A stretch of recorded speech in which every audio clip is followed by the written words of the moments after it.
need some we drag sliders with the music and the media source down so they can hear us. That would make sense. Alright. Hello, chat. I will flip over to a picture of me in a bit. You cannot see the beautiful West Virginia anymore.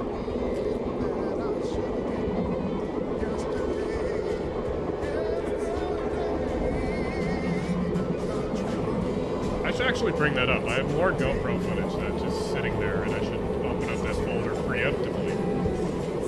That would be one way to do it. You know, as long as we're here with a huge audience, showing them on vacation. Essentially. Explaining how you just barely escaped death. I don't know that we can do that on the air. But yeah, the government is watching. Probably not the best idea. Cat, we can legally not talk about Justin almost dying. Yes.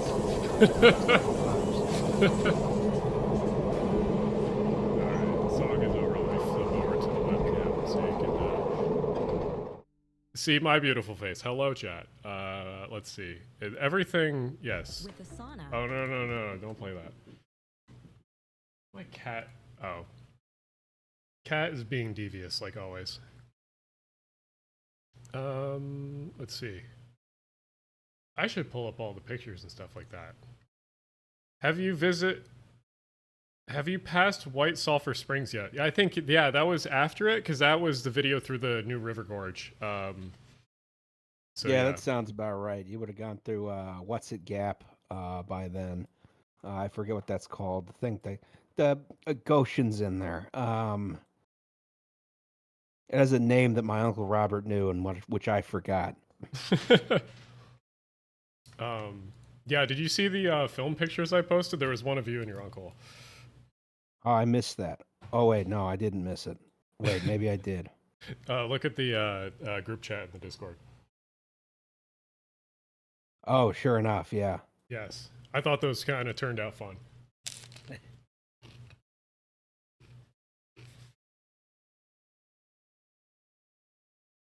Let's see. Is four-wheel car good? I guess this is an eight-wheel, or technically four-axle car. What was with the private car? How did you do it? Yeah, that would be a good place to start. That would be, I don't think everyone in the audience is constantly tracking our whereabouts. So we should probably explain the whole private car situation, the DIY luxury train. Yes. Well, let me pull up some pictures. Well, actually, should we go? Okay, well, we should explain the car first. Which, let me see if I just have a picture I can pull up. Okay. Where's my browser cam? There we go. So, this is the car that we were in. This is the Swift Stream. Okay, maybe I'll answer this chat first. West by God, Virginia. You understand why I help the wilderness stay wild? Yes. Thank you. Yes. I mean, like, that's kind of the idea, is that, like, there's a surprising amount of people that follow me that are, they follow me in a lot of urbanist stuff because they don't want the suburbs creeping into the, like, farmland, essentially, which I think is interesting.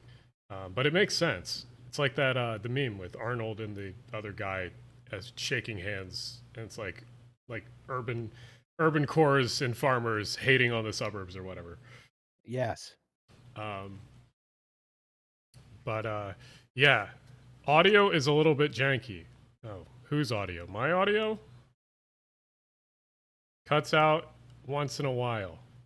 That might be you. I don't know.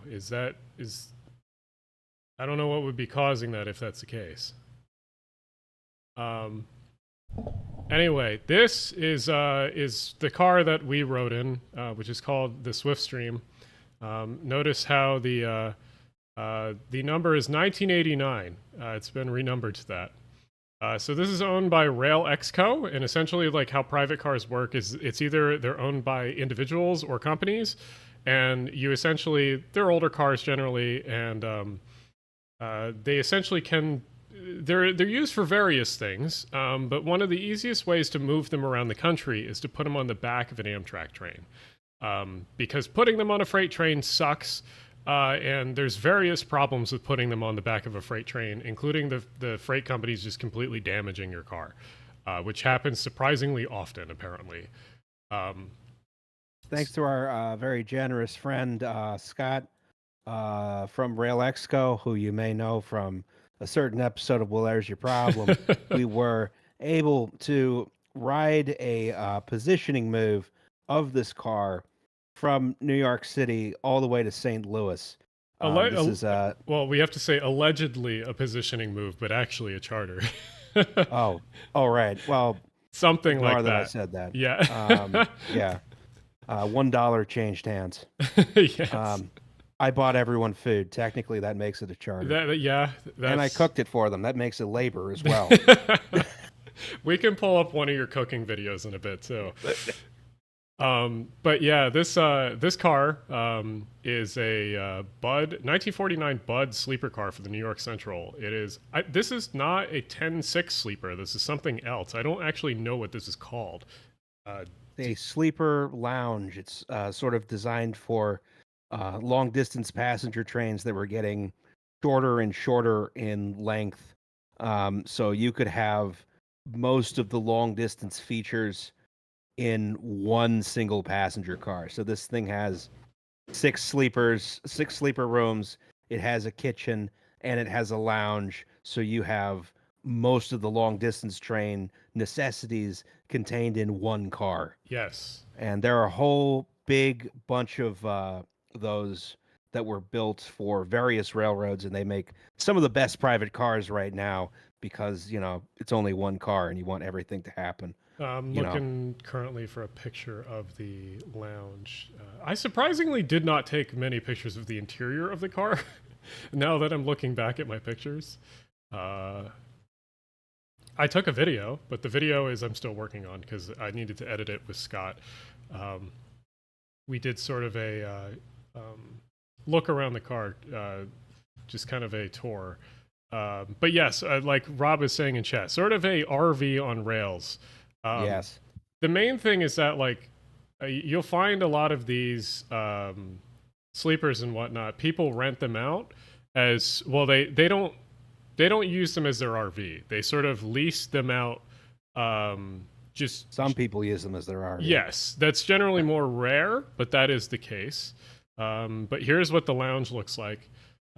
Justin's facing away from the camera in this picture.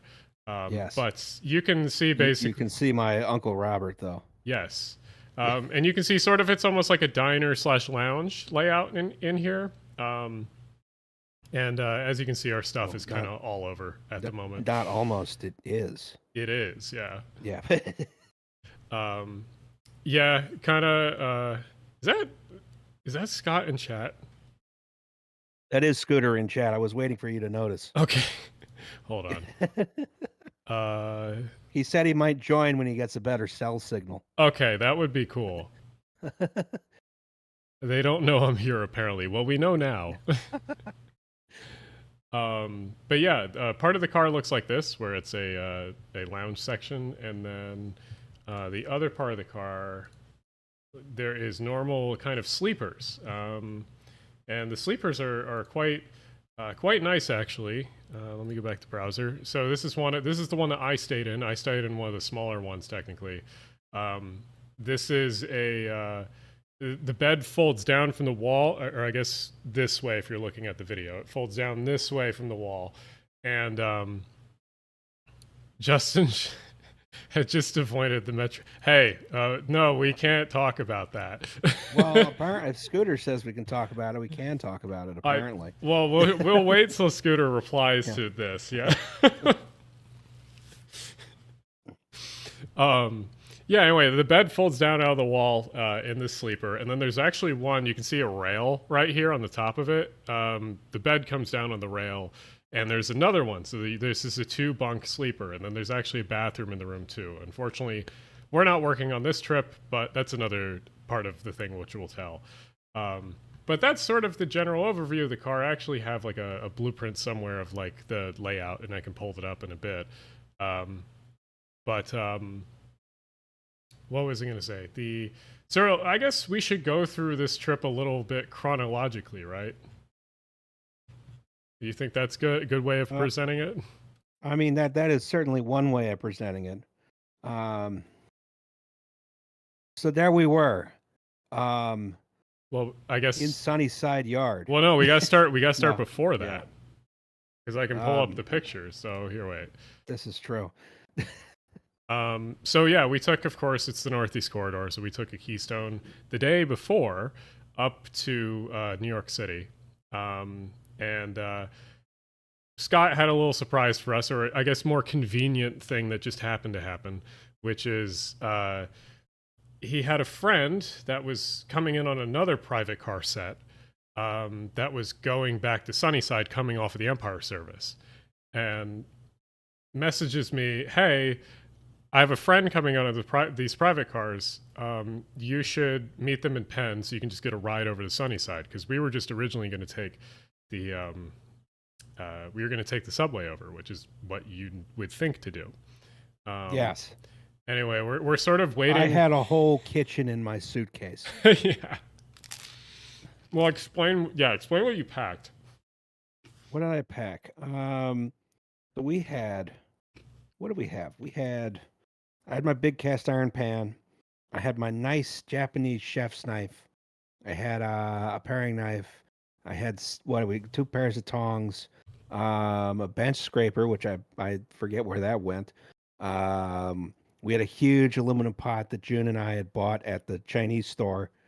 I had the Yeti with some beers and with some marinades and some pickled onions and some pickled jalapenos and Fresno peppers, as well as a salsa. I had there were more beers in the suitcase. I had there was a thing for big cooking weight for making bacon with. There was a whole big chunk of stuff in there, and I was worried about getting it back. I was even more worried about getting it into the damn yard. Actually, before I guess we finish the story, how did you get the stuff back? Did you take all of it in your bag? Yeah, I put all of it in the. Well, June and I switched the pans around so that we'd meet the Southwest Airlines weight limit. But otherwise, it was a lot easier than I expected. Surprising. I would have thought that you would have had to mail some of like a pan or two back. No, we wound up. I brought most of that stuff back. I mean, I think other than that we just tossed the aluminum pan when we got to St. Louis, but that thing cost like $20 probably. Probably, yeah. So to continue your story, we were originally thinking of taking the subway, and Scott messages me like, "Hey, I have a friend coming in a private car. Just go up to him, say his name, say your name because he actually knows you from the videos, and like say like, hey, us Scott from RailX Co knows like us and everything." And I'm just kind of suspicious. I'm like, what if he just doesn't say anything or doesn't know me? You gotta do traditional hitchhiking. You going my way? Essentially. And I'm going to Sunnyside. You're going to Sunnyside. We had to briefly wait. Bad news was, ass, gas, or grass. No one rides for free. We had to briefly wait in the TikTok tunnel, which a few people waiting with us did not know was a thing, including June, who was enamored by this. Mm-hmm. This is true. Yeah, apparently everyone does TikToks in the Long Island Railroad Concourse in Penn Station now. Which I somewhat knew before, but I swear it's gotten like worse the last time I've been down there. So, but there, if you're ever in Penn Station, you go below Moynihan on the concourse that crosses over all the tracks. That you have like windows that look down on the tracks. There's just a bunch of kids dancing in it to like TikTok stuff and like groups of people. It's like surprising. Anyway, Whatever gets them out of the house, you know? I guess, yeah. So yeah. Anyway, we were waiting down there. Finally, see this pull up. And for those who do not know, this is the Hickory Creek, which is a New York Central observation car from the 20th Century Limited. I think it's the only one left. And so, surprisingly, yeah, this pulls up. We go and talk to one of the guys standing up here, and the whole thing worked. We passed the speech check and got on the train. And oh, please take me to Sunnyside Yard. I don't want to take the 7. Yeah, please take. I don't want to take the E train or the 7. Please take me to Sunnyside. And yeah, this thing was super cool. I've only seen this in pictures or from the outside, so it was pretty neat. The car was very nice. What you don't know when you look at this is that there's actually like you actually have to step up into the observation section. Oh yeah. So you get a better view. The guys are very nice to us. They served us Prosecco. They gave me a beer in addition to that. And then we have to talk. This was the other. There was 2 cars. There's actually 2 private cars in the back. There was the Hickory Creek, and then it was like the lounge. I guess it was. I don't know what it was called. The carpeting is incredible. Yeah.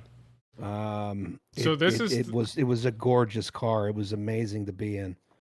So is this the Sandy Creek? Okay. Or I forget what this one was exactly, but this was the lounge car in front of the Hickory Creek.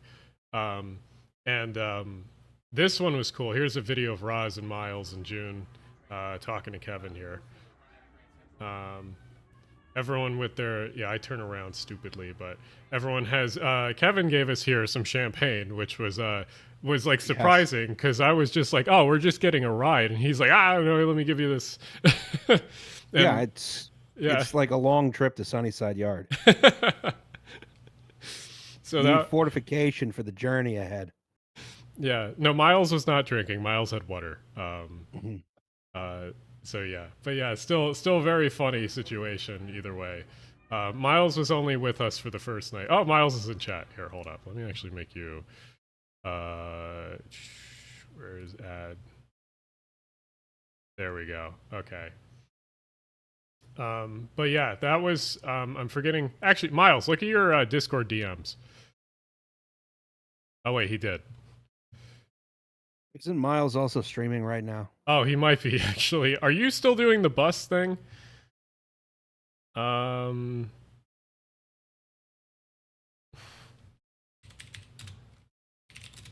Scott, you want me to add you? I just saw your DM. Miles was streaming the bus thing, but I think he stopped. Okay. Not anymore. I can dial from the red line. Oh, that's dangerous. Okay, hold on 1 sec. I gotta figure out these Discord doohickeys.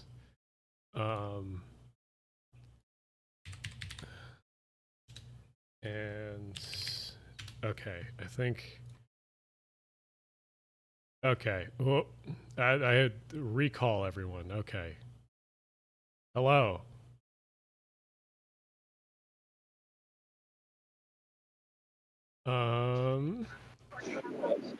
This is bizarre. Hello, welcome. Miles, are you there? All right, here we go. Hello. There we go. How goes it? We're all good. We're all talking from extremely different locations. Yes. Where's everyone else? I mean, I'm at home, and I think Justin's at home. I'm also at home. Yes. Okay. I'm on a red line train that's stopped right now. Yeah. Let's see. Let me open. I gotta open. Oh my God, everything's discombobulated. Okay. Yeah, so we're just going sort of chronologically through the stuff. So we're talking about our ride into Sunnyside at the moment. Yeah, which was a blast. That was very nice. That was a very nice experience. Kevin is a very nice person. Who was the porter? Do you remember he was so great? Like he kept coming up to us and like, would you like anything else? Would you like anything else? There was multiple. Yeah. They had multiple porters and multiple, I guess, assistants on board of those cars, which is wild. And this is sort Okay. of, I'm showing the images of like we were flying through the tunnels and they turned off the lights inside of the car. So we were getting Willy Wonka mode, as they Willy call it. Wonka mode. Yeah, Yeah. that was really fun. Yeah. There's no earthly way of knowing which direction we are going. But the rowers keep on rowing.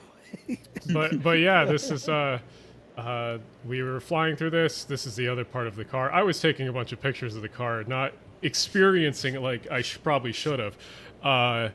Because like I don't know, you guys can probably say it was pretty cool going through like Long Island City and stuff on this. It was insane, and we got to do Sunnyside Loop. Yeah. Yes. When will We we get ever to get do to the do loop. Sunnyside Loop again? Next time this happens. Yeah. I mean, and also like this type of car, you're so used to being in it in like a rail museum, like stationary. Here it was just like moving on the main line, like the busiest main line in the country. It's like, what is going on? It was so surreal. They restored it and ran it on the main line. I know, crazy. So yeah, we finally got to Sunnyside. It's so weird being in Sunnyside as someone who obviously doesn't work directly with the railroad. So just kind of being able to come into Sunnyside and then walk around it for a little bit to get from car to car, that was slightly weird. But eventually we got to the ride which we'll have for the next 2 days, which was the Swift Stream. And I'm sure Scott can talk a little bit about his tribulations and problems with the car, I guess. If Scott's still here. If Scott is still here, yeah. Now, Next stop, Charles MGH. Can you hear that? Yeah. Oh no. No problem. I'm having the worst problems getting the microphone to work. Oh, you oh, got there it. you go. can hear There you. you go. You're here. Okay, all right, we're back in business. Yeah. So the problems. You want to talk about the problems? Yeah, I love problems. that's your That's my job. That's your job, literally. Yeah. Yeah. So as I come crashing into the stream, yeah. So before anybody even got on a Keystone, we had the biggest problem of finding the rail car because you're when you go to take, there's certain ways you can put stuff on the Amtrak system, and it's usually a convoluted way of taking something off the freight railroad and onto Amtrak, but Amtrak doesn't do that regularly, so they have to like figure it out. So I'm calling literally everyone from the top of the central operations center down to the tower in the yard going, where is this car? Where is this car? It says it's here. And I got the answers of it's in Penn, it's in Pittsburgh, it's in Philly, Yeah. it's still in New Jersey, it's on its way from New Jersey, it's in the yard, it's not in the yard, and we don't know. And my favorite, it's coming in on train 50, which of course, Train like, 50 no, wasn't it's going there. out. Yeah. Yeah, Yeah. it's leaving, not coming in. Yeah, so you're like, oh my And- god, they sent it out on the one that already left. Yeah, or they said they put it on the it was coming in on the Pennsylvanian, which no, How? no, that's not possible. So how do The you only end person So- with definitive information was Jeremy fucking Zorik. And the answer was a hard maybe because he was wrong. Oh, well. Oh? That was the best part, is the car was, he's like, I saw it this morning. And it's like, what do you mean you saw it this morning? And then it literally, as we were on that phone call, it went by my hotel room. And that's why I missed it. Oh my god. So So it finally, if it makes it into Penn the day before, I don't get access to it for another day. We get out like morning of, and Amtrak's been nice enough to actually put it on the train. It's ready to go on the Cardinal. And then during their inspections, they find a head-in power cable is ripped almost clean off of the dorm, and you can only see it if you're looking in from the inside of the track. It's Amtrak's So they gotta take car, that by dorm the way, off. for the listeners. Yeah, Amtrak dorm. And so so I'm sitting there with no power, and they're like, okay, so we got to take this off. It'll be like a couple hours. So I'm like, that means it's going to be all bloody day. Yeah. Great. And we still have yet to fire the car up, put water on it, etc. So they finally move it, and then they bring the car back with a new dorm, and they kept stalling on giving me power, and they finally gave it to me. And we go to start firing everything up, and I can't get water on the car. But I just can't get the water pump to work. And because this is its first trip with me, I had to teach myself very quickly how to deal with this. And the answer is I never learned. We fought it for like 4.5, 5 hours. I get it working right when everybody shows up on their Prosecco joyride coming into the Yeah. and as they get on the car, I get the Kevin, who was on the other car set, goes, "Hey, you got a water leak." I'm like, "You're not funny, dude. I've been working on this for like 4 hours." So he's like, "No, it's pouring out of the bottom of the car." And I'm like, "What?" So Well, there's there your was some problem. Oh. It's a podcast about no. We'll get to that story in a minute. Yeah. But anyway, so just due to that one spot you didn't get to drain inside the car, it had blown one pipe, and that's all it took, and it was just pouring out. For a context, And so this car has been sitting for over a year, and it was winterized basically. yes, That was the issue. It wasn't winterized correctly. we suspect. I can't put any blame on anybody without actually seeing the damage. Yeah. They were going to put a we lot could, of we blame could have on just everyone. gotten unlucky. That's true. Makes sense, but everything else, I mean, we got on the car. I mean, everything was pretty much working. I guess the only other issue was that since it was sitting a while, the batteries were kind of low, right? Yeah, that was a minor issue. We were able to get that pretty quick. The funny one was the charger failed, and it would work if you held the reset button in. So we just put a piece of tape there and held the reset button in for the whole trip. You know, you could have used this once you found the pipe is if you had that tape they advertise on infomercials. You know, that's what we should have had. Flex tape? Yeah, flex tape. Yeah, the flex tape. Yeah. Well, Phil Swift was not, in fact, there, so we weren't able to. But yeah, it's so disregarding the sort of water issues, we kind of got extra materials and stuff for the night, and basically slept over in Sunnyside. Oh yeah, the grocery run, the fucking grocery run. Oh, I got it. Hold on. All let me- y'all left me in June Well, to yeah, haul that was all a these wacky groceries. aspect of it. Well, hold on. Let me find the pictures of you with the shopping cart, because June did upload those pictures. Let me. In general, it was very wacky to be able to just like walk out of the yard and then go an extra like 5 minutes, and then we'd just be at this. We'd have a choice of 2 supermarkets. Here's Roz with the shopping cart. So this was, I guess you told me, Roz, you got basically when you were in the store, we also had the other problem of the car was disconnected from the power for briefly, and we all freaked out because we thought it was an issue. But no, it was just we had no locomotive, right? Yeah, it was they wanted to put the locomotive on ahead of time. So they called and were like, "Hey, you're going to be off power for a couple hours." And we're like, "We know what that means." Yeah. Next stop. So we were like very careful to tell Roz and June to pick up food because we were like, oh, we don't know if they'll have, I guess like stuff or we'll have the fridges working or anything working. Yeah.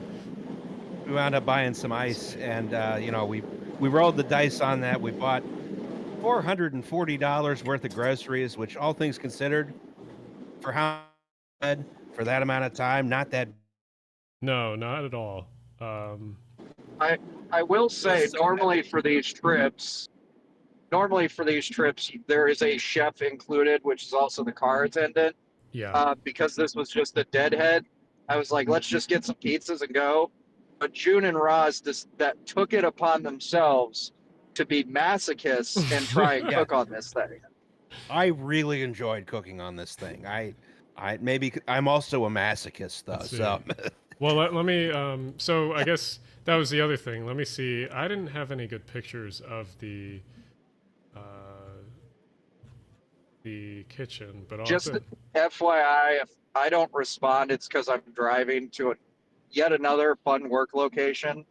So I'll pop in when my signal comes back. no problem. gotcha. Someone asked, "What's my shirt?" My shirt is that nationalized one that I have on the my store thing. But yeah, so we were.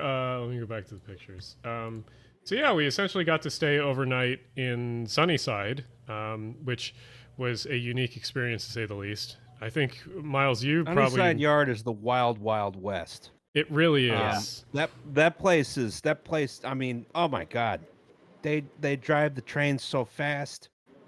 Everyone's wearing all black. There's no lights. Someone's shoving backwards at like 5,000 miles an hour. It's like you're in like a platformer video Electric game. engines, baby. Yeah. Well, it was like It's that. like you have to be vaguely aware that at any point this huge train that you're vaguely aware of is near you could run into you and kill you. So the funniest thing. I can't stress enough that this is not normal. It's only because they knew me, the Yeah. car operator, and were with me that they were allowed to do this. No one ever should do this without No. being Yeah. allowed there. You also Yes. can't get in without like basically it's locked down. You can't get in without it. Yeah, and even with us being there and people knowing there were private cars there, we still had every employee ask us, "Hey, you need anything? You need a ride?" Yeah. Yeah. It was not like our again- You work for New Jersey Transit? I can give you a ride to your train if you need it. yeah, it wasn't Please it wasn't do why not break into Sunnyside Yard. it was very funny. It wasn't why are you here? It's how can I help? That was like the Yeah. funny part about it. But like most urbanist train yard anywhere, Oh like, yeah. you could walk to a 24-hour supermarket, you could walk to bars, you could walk to the subway. Yeah, this is someone asked in chat how old is the train car. It is a 1949 Bud sleeper car. So decently old. But yeah, no, the Sunnyside is just wild. I guess Miles, you can sort of talk about the experience of staying over in the car at night, right? Yeah, well, I mean, the somewhat ironic thing is that, like, somewhat recently, or however many months ago, I spent some time in a Via Rail Bud sleeper car from like 1955, and it really wasn't all that different. Which I guess shows that, folks, if you want to have your own private car museum experience, just take Via Rail. Yes. But- They're never going to replace those cars. Canada's No. not giving them that money. But no, it was seriously like very, very surreal. And the I don't know how detailed I should be about this, but it was interesting because there were like two types of rooms. There were half the rooms, the bed was perpendicular to travel, where you're sleeping like perpendicular to the way the train's going, and then half of them, the bed was parallel to travel. Yeah, where which you're I'm sleeping in showing. the direction of the train. I'm showing in this picture one that's parallel to travel. Okay. Which they were both kind of different shaped with the sleepers too. This one had the one where the top sleeper was on rails and came out of the ceiling, and then the other one that was perpendicular to travel. That one I can find pictures for it, but that one had a fold down sleeper, more commonly found in like older sleeper cars. Shoot, I should have uploaded my photos to the drive because I ended up sleeping in a perpendicular one. Well, let me check. I mean, like Oh everyone. wait, actually no, I'm sorry, I didn't. But I think I got some pictures of one, but I didn't upload the photos. Everyone uploaded something, so I'll find. I didn't. Well, I eventually. didn't upload anything. Let me look in Tim's folder because Tim or Rise might have had a picture. of We one. need some of Aoife's Can I- photos, but those are stored in the Dragon's vault. Yeah. Can I tell a story real quick because we're still on before the train left? Go Yes. for it. Yes. Okay, so we're staying in Sunnyside and we hung the banner that went on the rear of the train. Yeah. And once we did, every time we stopped the train, anytime I opened the rear door, somebody would be looking at it and go, "What's that for?" The podcast, the one that says podcast. And I go, "Well, it's called Well, There's Your Problem. It's a podcast about engineering disasters." With slides. That's the marketing right there. Inside the car is Justin Roczniak. I did that. That was the first time I did it was in Sunnyside, and then it happened 7 more times. See, I got to put my name, I guess, under mine. It's just my logo. Yeah. Yeah. That's, I mean, here, going back to the pictures so people can see what we're talking about. It was this right here. This is the scene with Scott opening the back door, and there's your sign. So we survived the first night. That's right. Barely. It was very cool, and it was very fun, like waking up and like the train just starts moving, you know? It's that, and also you're moving in Sunnyside, so it's like, Right. yeah, just weird. And I tried to cherish that. I was like, this is the only time I'll ever be horizontal going through the East River tunnels. You never know. Unless I was to lie on the floor of a Northeast Regional, I suppose. Oh yeah, that's true. That's true. Yeah, so I mean, we sort of had. Let me pull up my other pictures because. So yeah, we had a. So on the corridor itself, we had a few friends on board that weren't on the entire trip. Miles was on board for the corridor and basically was staying over the night because it's very hard to get in to Penn for the Cardinal before it leaves in the morning from Boston. Exactly. Basically impossible. Where's the pictures? I also made sure all of our rooms had blinds, and I made sure to close the blinds before getting into Penn Station. I didn't want someone watching me like picking my nose in bed or whatever. Had to be careful about that. You didn't, Oh, I left that somebody window to be like, "Oh my wide God, open. it's Miles." Yeah, So I left that window wide open. I was like, if you want to look in, fine. So here's I'm asleep. I don't care. Here's also a picture of us on the Hickory Creek. I forgot to show this one earlier, but yeah, pretty neat. And then let's see, I had where's the corridor pictures? So yeah, that once we were on the corridor, we picked up a few people. We had the familiar faces that are in here, and we also picked up 2 of the guys, or the 3 guys, I guess, at the back table there. And then our friend Rail Runner, who's sitting over there with the mask.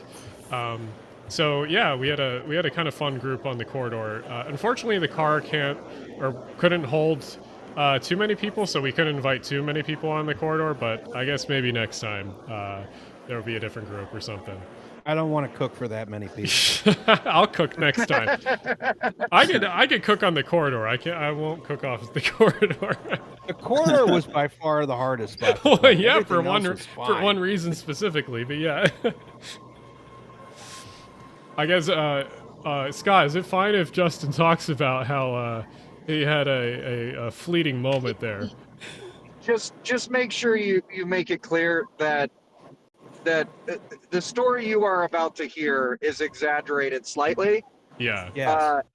There was no chance of somebody actually getting evacuated, but unless somebody was in the hallway. Let me try to find The situation was caused by somebody, I'm not naming names, but he's the one talking, forgetting to check the upper lock.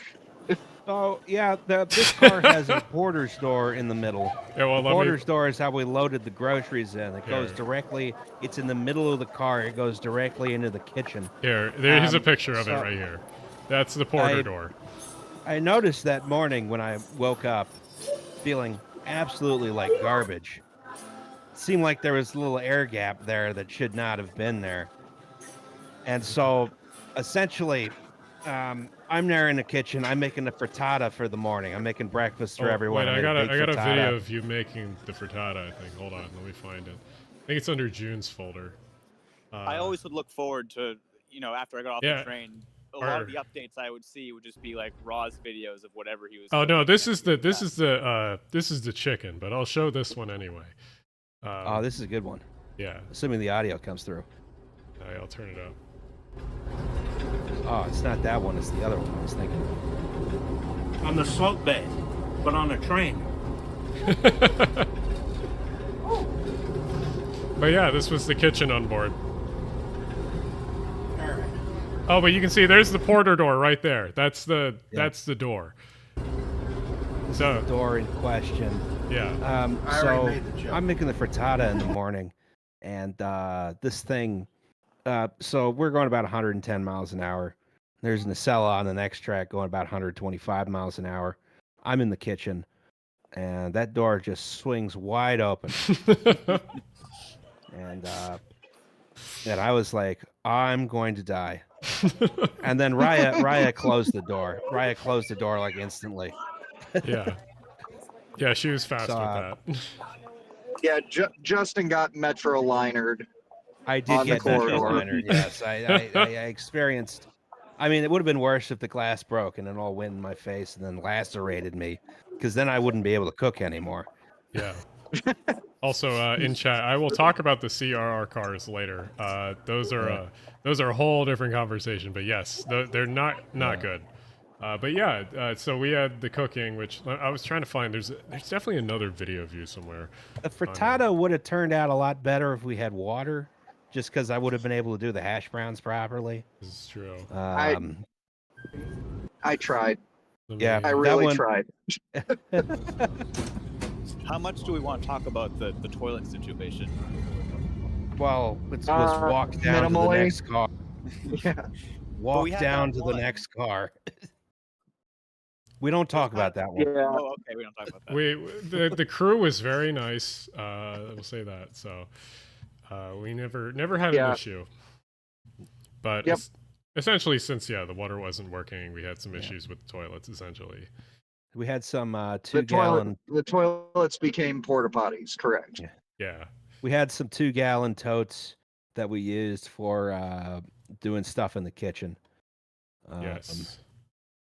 As I was talking to June about this, if we had running water on that car, we'd have a Michelin star. Well, maybe next time. Yeah. Next time, yeah. Next time. Next time. Yeah. Here's a picture of the GoPro that was stuck on the back. So if you see any video of the ride, that's how we did it. It did a really good job on the corridor, but I think either the suction cup or the window got too dirty to later stick it on reliably. So I got some footage of some other I thought sections. we all agreed. The what? I thought we all agreed it was the Buckingham branch that didn't let it fly. Oh, it Yeah, was. that'll do it. I think it was a mixture of that and then also the suction cup I think got dirty. So next time That's fair. I'll clean it a little bit better. Did you cook on the Buckingham branch? That was when I was making the tacos. Yeah, if you can put the horrible pun I made Yeah, well, on that the was screen somehow. that was the video I think I showed. No, you showed the other one where I was the Salt Bay. Oh, is there? This isn't the one where I was cooking the chicken. That's somewhere in my In your one? folder. Yeah. Okay, hold on. Let me find it. Oh, is it? Okay, I think it's this one. Yeah, I think it's this one.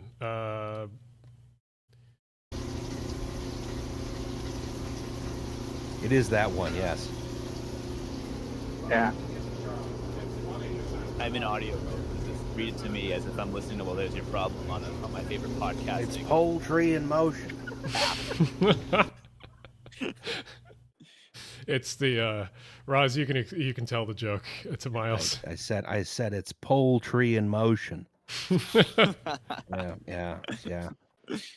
and that's when we threw Justin off the car. Yeah. Excella, take him away. That time we opened the porter's door intentionally. Yeah. Yeah. Here's a picture of June on board. This is there was two sides of the kitchen. I guess Roz, you could probably explain the two sides best. Yeah. So there's one side that has, the burners. It has the ovens. It's all made of stainless steel. And on the other side of the kitchen is sort of the prep room, which I kept referring to as the pantry, but apparently that's not what it's called. I kept referring to it as the pantry too. I'm trying to find a picture of it, but basically the pantry had sort of your, like everything was sort of colored that like green bluish color, and then here's a good picture of the two sides, where the silver side is the kitchen and this is the pantry. We're putting in quotations. This is June's short ribs and oxtail braise with potatoes. This is fantastic. Very nice traditional huge slab of meat and potatoes meal. Very good. Yeah. Yeah. I've had a lot of meals on private cars over the years when I've been doing trips like this. This was one of the best meals I've ever had on board a car. So I've sent that picture to a lot of friends, and a lot of them have come back with, "Wait, your passengers did that?"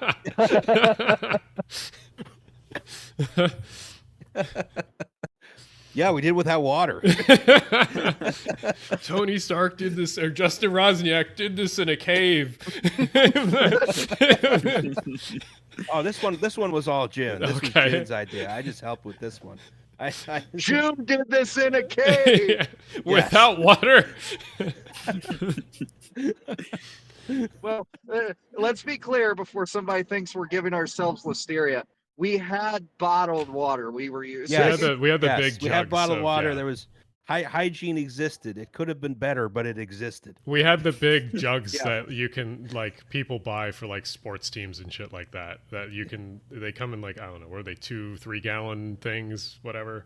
So yeah. 2.5, yeah. 2.5 gallon totes, yeah. Yeah. So we had those, and those worked pretty well. Could have been better, but hey, obviously they were able to do what they did. So all I can say is, how much did you get charged? How many dollars? Like, come on. Yeah. I was about to say, it was free food for everyone else too.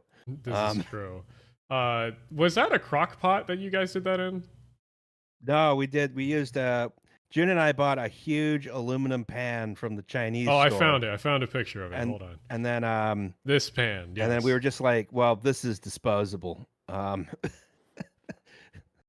Yeah, that was quite the meal. I mean, like what was it? Was it the steak that had the bone in it? The bone just fell out. Like, it was so good. Yeah, the short ribs. Yeah. And that was just a product of 3 hours of simmering, which I thought was a bad idea.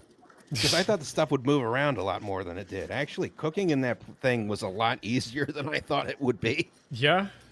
Well, and then, was this the one on the Buckingham branch, or what was the one? There was tacos. This was past the. I think we started this after we went under the New River Bridge. Yeah, this was the dinner later on.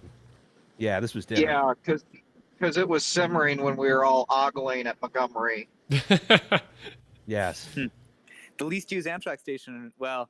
No, it was in 2019, and it's now a least used station than that. Well, the funny part is there was this trip quickly. Sorry, go ahead. I was gonna say there's a surprising amount of people at the Montgomery station when we pulled up to it. Oh, yeah, a bunch of hikers. We sat there forever. Yeah, no way. Yeah. So it must have, I don't know, maybe enough stories about least used station or a ghost town on Amtrak or something like that. Everyone wants to get off there now. But that's what I would expect Thurman to be. Yeah. Thurman was a touch and go. They threw the door open, went nope, and then kept going. I will say I did not know Thurman has a real platform now. That was nice to see. Mm. When I used that station, they just like let us off in the level crossing, and they were like, "All right, have fun." Yeah, it's kind of that's as God intended. Yeah. Yeah. I mean, Thurman of all places. Like, what are we doing? Why does that have a real platform? Amtrak is being forced to the standard by ADA requirements. So every platform on the system has to be held to that now. It's And West honestly- Virginia was just early on the list. Yeah. It is pretty cool seeing an investment in all these tiny towns. Yeah, I mean, like Oh, it's absolutely. it's like that, and then a few of the stations we stopped at were like obviously overbuilt, but it's just like it's kind of neat that like I don't know, it's the Cardinal and like rail lines like it with these tiny towns. It's like it's like almost like, hey, here's the federal government doing something. Yeah. Man, this is a kind of an aside, but I saw a video that was ranking every Amtrak route, and they made a big point of saying the Cardinal is worse than the Lakeshore Limited. Boo! And I was like, in what world is Yeah. that the case? I mean, I guess Cardinal's if a you're, great fucking train. I love the Cardinal's Cardinal. so I love. good. I guess the if you're Cardinal's like, really great. it's only literally the only worst aspect is that it runs 3 days a week instead of all days a week. Yeah. Yeah, Yeah. And, And it they're takes fixing longer, that. But like, Yeah. whatever. I mean, the problem mainly is that there was too much traffic, and now there's like no coal traffic, or it's dying. They were like, oh well, the Lakeshore you get to see the Hudson River, so it's more scenic. Like, just take Well, the freaking Empire problem. service. No. Just problem- it's like the just tell me problem you know is- nothing with that statement. It's like, The problem is it's Amtrak's PSR train. oh yeah, Because it is the James Whitcomb Riley, which is a train designed to bring you from Chicago to Cincinnati, combined with the George Washington, a train designed to bring you from Washington, D.C. to Cincinnati.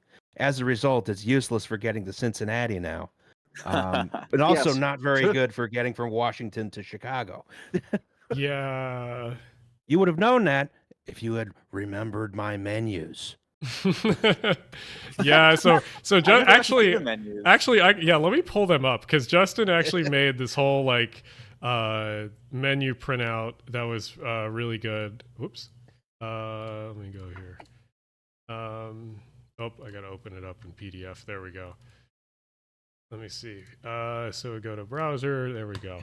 So yeah, Roz made a whole printed out menu that I was supposed to get laminated and printed at Staples, but forgot while I was doing the sign for the rear of the train. But yeah, Roz put a whole thing together. I mean, you can explain it as I scroll through this. This is the first page. So we got the combined George, James, Washington, Whitcomb, Riley menu. New and better service for our valued late night Cincinnati passengers, possible thanks to precision scheduled railroading. Then we have an advertisement for Chesterfield cigarettes with Ronald Reagan. And then here's your menu. The menu, yeah. We got table d'hôte. That's French for it's my kitchen. I'll serve what I want to. So we got the frittata. We got the authentic Virginia style chicken tacos. The charcuterie board, that was fun. Yeah. Which was just sort of, whatever we found at the grocery store, served on a piece of wood. You'll eat it. I wrote horse divorce instead of horse hors d'oeuvres. We had the short ribs. We had a la carte, that's French for if you don't like it, go to the cafe car, asshole. The second page of the menu, that's for passengers continuing to Chicago and St. Louis, which is French for I had to fill out another page of menu. Breakfast was eggs to order. Couldn't do the hash browns, which was annoying. Just didn't have enough water for that. Wine, spirits, and beer, we have them. Chances are you put them in the fridge. Enjoy color television and air-conditioned comfort aboard the combined George, James, Washington, Whitcomb, Riley. Milkshake says, sleep like a kitten, or else. What's the map you have down here? Oh, that's of the original George Washington, I believe. Okay. Or that might be of the Chessie. That might be from a Chessie menu. Where I I zoomed just into stole it. that from somewhere. But yeah, then we have all the logos, of course. And everyone was pointing out that was And then- just then a menu shot. Yes. Yeah. Yes. And then the last page, that was one of the reasons why I did it. I wanted you to do a menu shot. Oh, Yes. yeah. And then on the back page, cigarettes are healthy for you, especially Lucky Strikes. Well, I guess we have to do a whole nother charter just so we can have a menu this time. Yeah, exactly. But yeah, no, that was completely Says my fault and my rush to get everything done. It was I missed the menu completely. Some people do DIY house repair.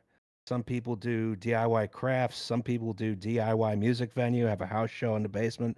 I was doing my best to do DIY luxury train. I mean, yeah. Also, someone in chat likes the gay Rail Exco thing. Yeah, let's go. You got to get that on Thank you. something. Thank you. I should put the gay Penn Central in there too. Oh yeah, that's also a good one. I don't know how you do the gay CNO logo, but You give Chessie a rainbow bow. oh, that'll do it. Yeah. That is good. That is. Speaking of the very CNO stations we stopped at was White Sulphur Springs, which had the Greenbrier with it, and you could actually see the bunker portion from the rail right of way, which I did not know.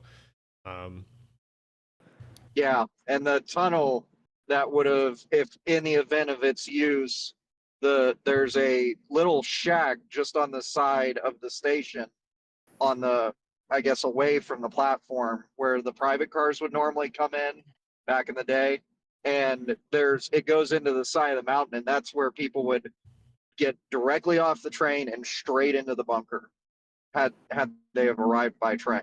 Yeah. Nice. Transit accessible bunker. Yep. I mean, that's the TAB. idea. Yeah. And then here's some Gevos I took pictures of. And this is Prince. I would love to actually stop at this station someday. Such a cool station. Yeah. This, for those who don't know, look The up. way the Cardinal crew was running for us, you wouldn't, if you would have gotten off, you would be living in Prince now. Yeah. Yes. I would have been stuck there. Yeah, we basically actually no, we stopped this station for a few minutes because they were loading someone with a wheelchair on the lift.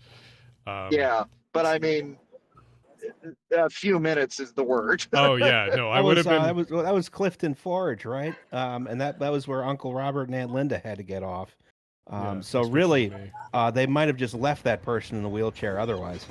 Well, no, it was at Prince when they loaded the person. Okay. Which, like I was saying, Prince is sort of a.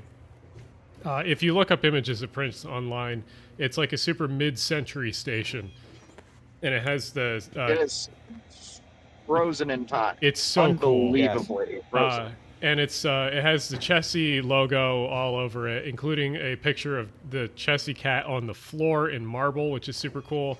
I would love to have stopped and looked inside, but we only had a small amount of time. To any Amtrak employees who are looking, we did not have the Dutch door open when the train was moving. No, we did not have it open while it was moving. We made sure Thank of you. that. Thank you for covering my ass, because that is correct. It was only open when we were stopped. Prince is just like so in the middle of nowhere. Like, you get off there, where do you go? The town is like nearby, but you need to actually like drive, or it's like you walk 30 minutes from the station or something. Yeah, you need like It's one of those stations that would always like it's an Amtrak station that knows it's not the main attraction, because I remember in the old PDF schedules it would say Prince in big letters, then there'd be little black text beneath that would say parentheses Beckley. And it's like, oh, okay, Beckley's the actual place. Let me see if I can pull up. I actually have because this is after Prince. It's you go into the new River Gorge, right? I think you're in the New River Gorge. Yeah, you're probably Prince. starting in at that point. Yeah. Yeah. I think I have. Yeah, here's GoPro footage. I gotta do it. Do what? Fun fact about the new river. Okay. One of the oldest rivers in the world. Now that's a fun fact. When this river started flowing, the dinosaurs weren't even a thing.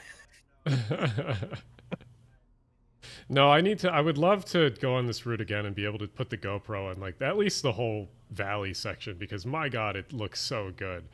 It's the Appalachians are very different from the Rocky Mountains, where they're just everything is so wooded and green. And like the whole river gorge itself is very it's very weird, because there's no roads in it and down where the train is, or at least I don't think there is. Not really, not to speak Very of. No. few. Yeah. Yeah. Yeah. And there's surprisingly a bunch of shacks on the river, and you have to question, how did people get these shacks to the river? I guess they floated them down or something. But it's funny. It's like I guarantee most of those are not very legal. But You're gonna have like a little. There's gonna be a little like dirt track that's gonna be signed as a state road, and it's like it's usable for like 8 months out of the year tops. Yeah. This type of walkable mixed-use urbanism is illegal to build in U.S. cities. One of the things about little towns in West Virginia is they are surprisingly walkable once you get into the center of them. Yes. You know, Yeah. although a lot of times they are also very, economically depressed. So most of the storefronts you see are vacant. But they are Yeah. very compact. They are, yeah. And it's also because they're Yeah. kind of forced to be along or next to a river because of the hills too. No one could afford to build a parking garage. But It was, one thing I learned on my study abroad in Italy the first time I went was we went to Siena. Depression is a great preservative. yeah, I mean that's kind of how Philly has like been able to stay kind of the same. Let's see. I will say that in Europe, in certain areas, they do love their underground parking garages. Like I was in Palma, Mallorca, and Netherlands. like, Yeah. oh, it was like a massive hill, like municipal staircase going up, and then just like a road carved straight into it for just a massive underground parking garage beneath the hill. It's like, okay, Miles, so hell there's yeah. still like a good amount of parking. It's just Miles, it's urbanism if I can't see the parking lot. This is true. Yeah, that's why you can have like a lifestyle center, and it's just like the parking's behind it. Oh my gosh. Yeah. You know where it has a surprisingly nice bus system? It's Charleston, West Virginia. And we weren't able really to see Charleston except for like barely a few buildings. It was dark by the time we got there, pretty much. Yeah, it was on the other side of the river. I cannot make any comment on the Charleston, West Virginia bus system without getting fired. Oh. Well, that's where you can go to the West Virginia State Museum, and you can go and hear the narration by Governor Jim Justice. Green Man. The bus I rode in the Charleston, West Virginia bus system was from Charleston to Montgomery, the least used Amtrak station in West Virginia. Interesting. Okay. And it was actually, well, it was a whole thing. It'll be a video at some point. Well, that's what I was saying. Next time, none of the actual content creators did any real content creation on this this trip. No, I didn't want to get in the way. I was yeah, maybe Look, next time. we gotta get binging with Babish into the kitchen. That's we've been saying this. Somehow one of us has to make enough noise to get his attention. I will say it now on live stream. If Babish calls me, the charter is free. We will do it for you, sir. Right here, right now, gauntlet on. Yes. All right. Binging with Babish, if you are listening. Free train ride to destination of your choice. Well, where there's an Amtrak service, yeah. Yes. There you go. I'm sure he's like in like California or something, I would guess. No, he's still in New York. He's in New York. Oh, Yeah. okay. Well, that makes it super easy. We should have invited him. Why didn't we invite him? Well, Because we didn't even know if the kitchen would work. Listen. it worked, but barely, yeah. Iron Chef Train Edition happened. Okay, we yeah. get it. Roz, next time we go, I'll make breakfast. That's usually my specialty, so I'll take over for that.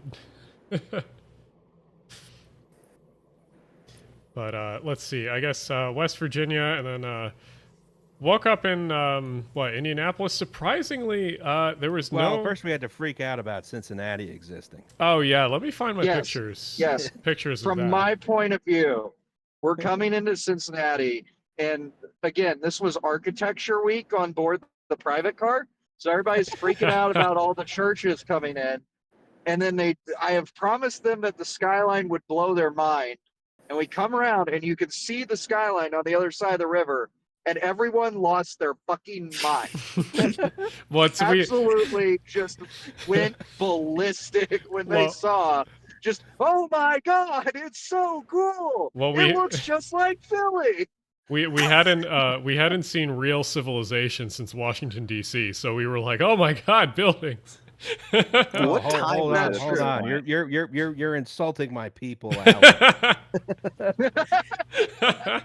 I am of and from these mountains. I'm not actually of and from these mountains, but I did spend a lot of time there. What time does the train get to Cincinnati? It's like almost 1 a.m. Oh wow. Yeah. It was like we were cooking, so we were in at like 1:20. Yeah, we were in pretty early. That train was fucking moving. It was on time and actually early, yeah. Indy crew base does not go round. Yeah. They do not. I remember in Huntington, the conductor, who I know from working out there, the conductor goes, "Oh, it's you." And I went, "Yeah, it's us." And he went, "You slow us down, it's your ass." And I went, "You got it, buddy. Whatever you say." And he was 5 to 10 minutes early at every single stop. Yeah. You know, I gotta say, maybe the Cardinal, America's first high-speed rail service. Here's me, Tim, and June on the platform. Roz is taking the picture. This is at Cincinnati here. I got a really good one of the group. I just haven't been able to upload it. Yeah. The fun thing about being on an on-time Amtrak train is that every stop is a fresh air break because you get in really early. Pretty much, yeah. Okay. I guess since we're talking about Cincinnati, we have to talk about what the tally count that we had on board. There it is. Yeah, I was about to say the same thing because Cincinnati's where the tallies really caught up. Where did we start? We started in Charlottesville, Washington D.C. I think. Oh yeah, it was D.C. It was the rail fan count. The foamer count. We had a tally of foamers, how many we saw along the route, and there was a tally of who spotted them. So if you spotted them, the most, you were in the lead. The rules were very loose, but it was pretty much if someone had a real camera and was pointing at the train, yeah, you ended up on the count. There was like a half count for maybe if people were like waving excited or something. But yeah, for the most part, it was if you had a camera and you were obviously there to take a picture. Oh, I missed part of the reason why we had so many foamers. So of course we had the private car, but another reason we had so many damn foamers on our train was this thing. We had the Pepsi can Genesis in the front. Yeah. So many goddamn foamers. So many. It's a good looking locomotive. It's so funny it's so hot. If you actually like search like Amtrak Cardinal and then you do it within a week of like the event we had here, you'll see so much footage of like this specific train. Because people were out there to take pictures of the locomotive or videos of the locomotive, and we just happened to be on the back. And there was probably 10-20% of the people were there also to take pictures of us going by. But still, it was very funny. Whoa. You good? Uh-oh. I almost wasn't. A tractor trailer split in half on the highway. Oh, that's not good. That's wild. Nice. Like, sorry about that, everybody. Like the trailer? You need to be sorry. I think whoever like the put trailer that thing together split in half. Yeah. I'm gonna go with overloaded for 100, Alex. Oh my god. What? Jeez, yeah. Usually they don't do that. Wow, the only thing worse than trains, trucks. Yeah. The truck is not supposed to look like that. Yeah. The front, the back fell off. Yeah.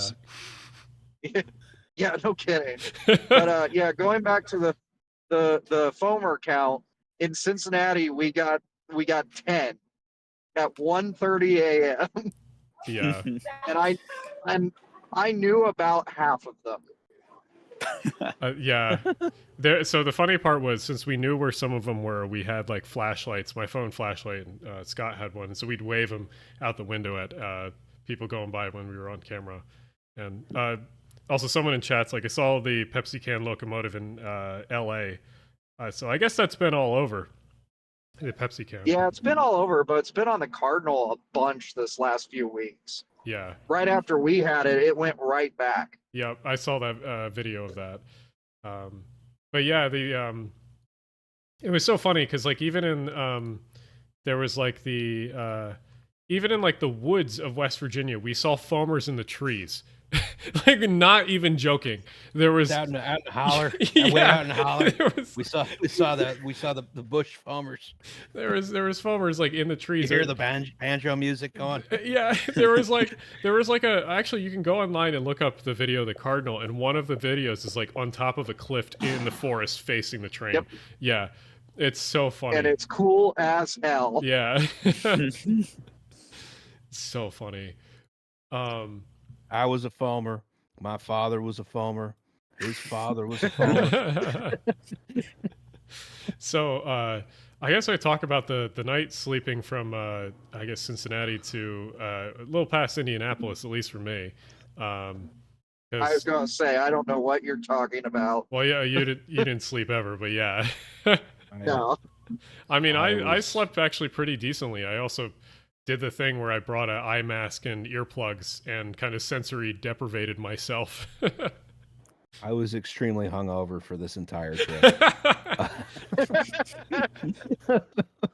I drank. Can't be I powered hungover through if you it, don't goddammit. sleep, Roz. Yeah. I drank a lot, but was surprisingly not hungover. I guess I drank a lot of water to compensate. Oh, that's why we didn't have enough water to make hash browns. Maybe. God damn it. But yeah, these beds are surprisingly comfortable. Unlike the Amtrak beds, which are kind of more like a foam mat, these actually have like a mattress in them, which was actually kind of nice. Thank you for saying that, so I can tell my boss to stop freaking out about them. Oh yeah, why? Oh, the mattress in there and the linens, absolutely fine. A-okay. Nothing wrong with those. Yeah, that was like Thank you. the least of our problems. Yeah, no, I like the beds a lot. The only thing that I did that was kind of clutch was I brought an extra pillowcase and I shoved all my extra clothes in the pillowcase, so I had 2 pillows. But other than that, I was good. Dude, I had a pile of like 9 pillows in my room Oh, that was in my way. You should have said something. I did not know that. I was the one time we hit that little bump, I was covered in them and I freaked the hell out because I thought like the train rolled over. The avalanche of Like, It was just covered in pillows. yeah. I didn't realize we had extras. Oh, that's my bad. Yeah, clearly you gave me my privacy because my room was like full to the door of all the extra linens. It's yeah, that's funny. Just the avalanche of pillows. Accidentally trapped myself in a sort of sexy pillow fight situation, but with myself. What was it? Here's coming into Chicago. Chicago is kind of funny because like similar to Sunnyside Yard, you can kind of just walk through it as if you're like, I'm with the private car over there, and they kind of just like are like, okay, or someone will once in a while ask you like, hey, where are you going, or do you need a ride? And I'm just like, just going over there to private car, and they're like usually fine. Well, I I can explain that one away pretty easily. Yeah, Until the venture cars started showing up and needing all the track space, Chicago used to have quite a few private cars stored right about where we were parked. yeah, So it was not uncommon for there to be, sometimes 4 or 5 different owners out there working. yeah. So they're all used to it. As long as you're not like jumping across tracks or something, you're fine. Yeah, it makes sense. I mean, the last time I was there, liked that yard a lot better than Sunnyside. well, I mean, I didn't mind either, but like we were also at night in Sunnyside. Well, we were also at night. Well, I mean, only at Yeah. night in Sunnyside, I should say. I felt safer in Chicago walking across the Okay, well, tracks. this is true. Yeah. They're Well, all- there wasn't as much going on because we Yeah. were Yeah, there this is true. There was not. after all the trains got in. It was Yeah. not like an instant murder device just there in the background. Yeah. That was not that was the septic truck. All right, that there was still Oh, well, yeah, something yeah. creeping around the corner, staring at me every time I try and cross the road. Someone in chat asked you a question. Scooter, do you know about the private car in Pittsburgh? Yes, the Ohio Central, the Sugar Creek. I assume, yeah. Yeah, it's there. The family still uses it every once in a while. It's got a parking agreement till the end of time there, so it'll be there. It'll be there until they don't want it there, and it's pretty cool. It's a little clapped out, but when you don't lease it, that's perfectly fine.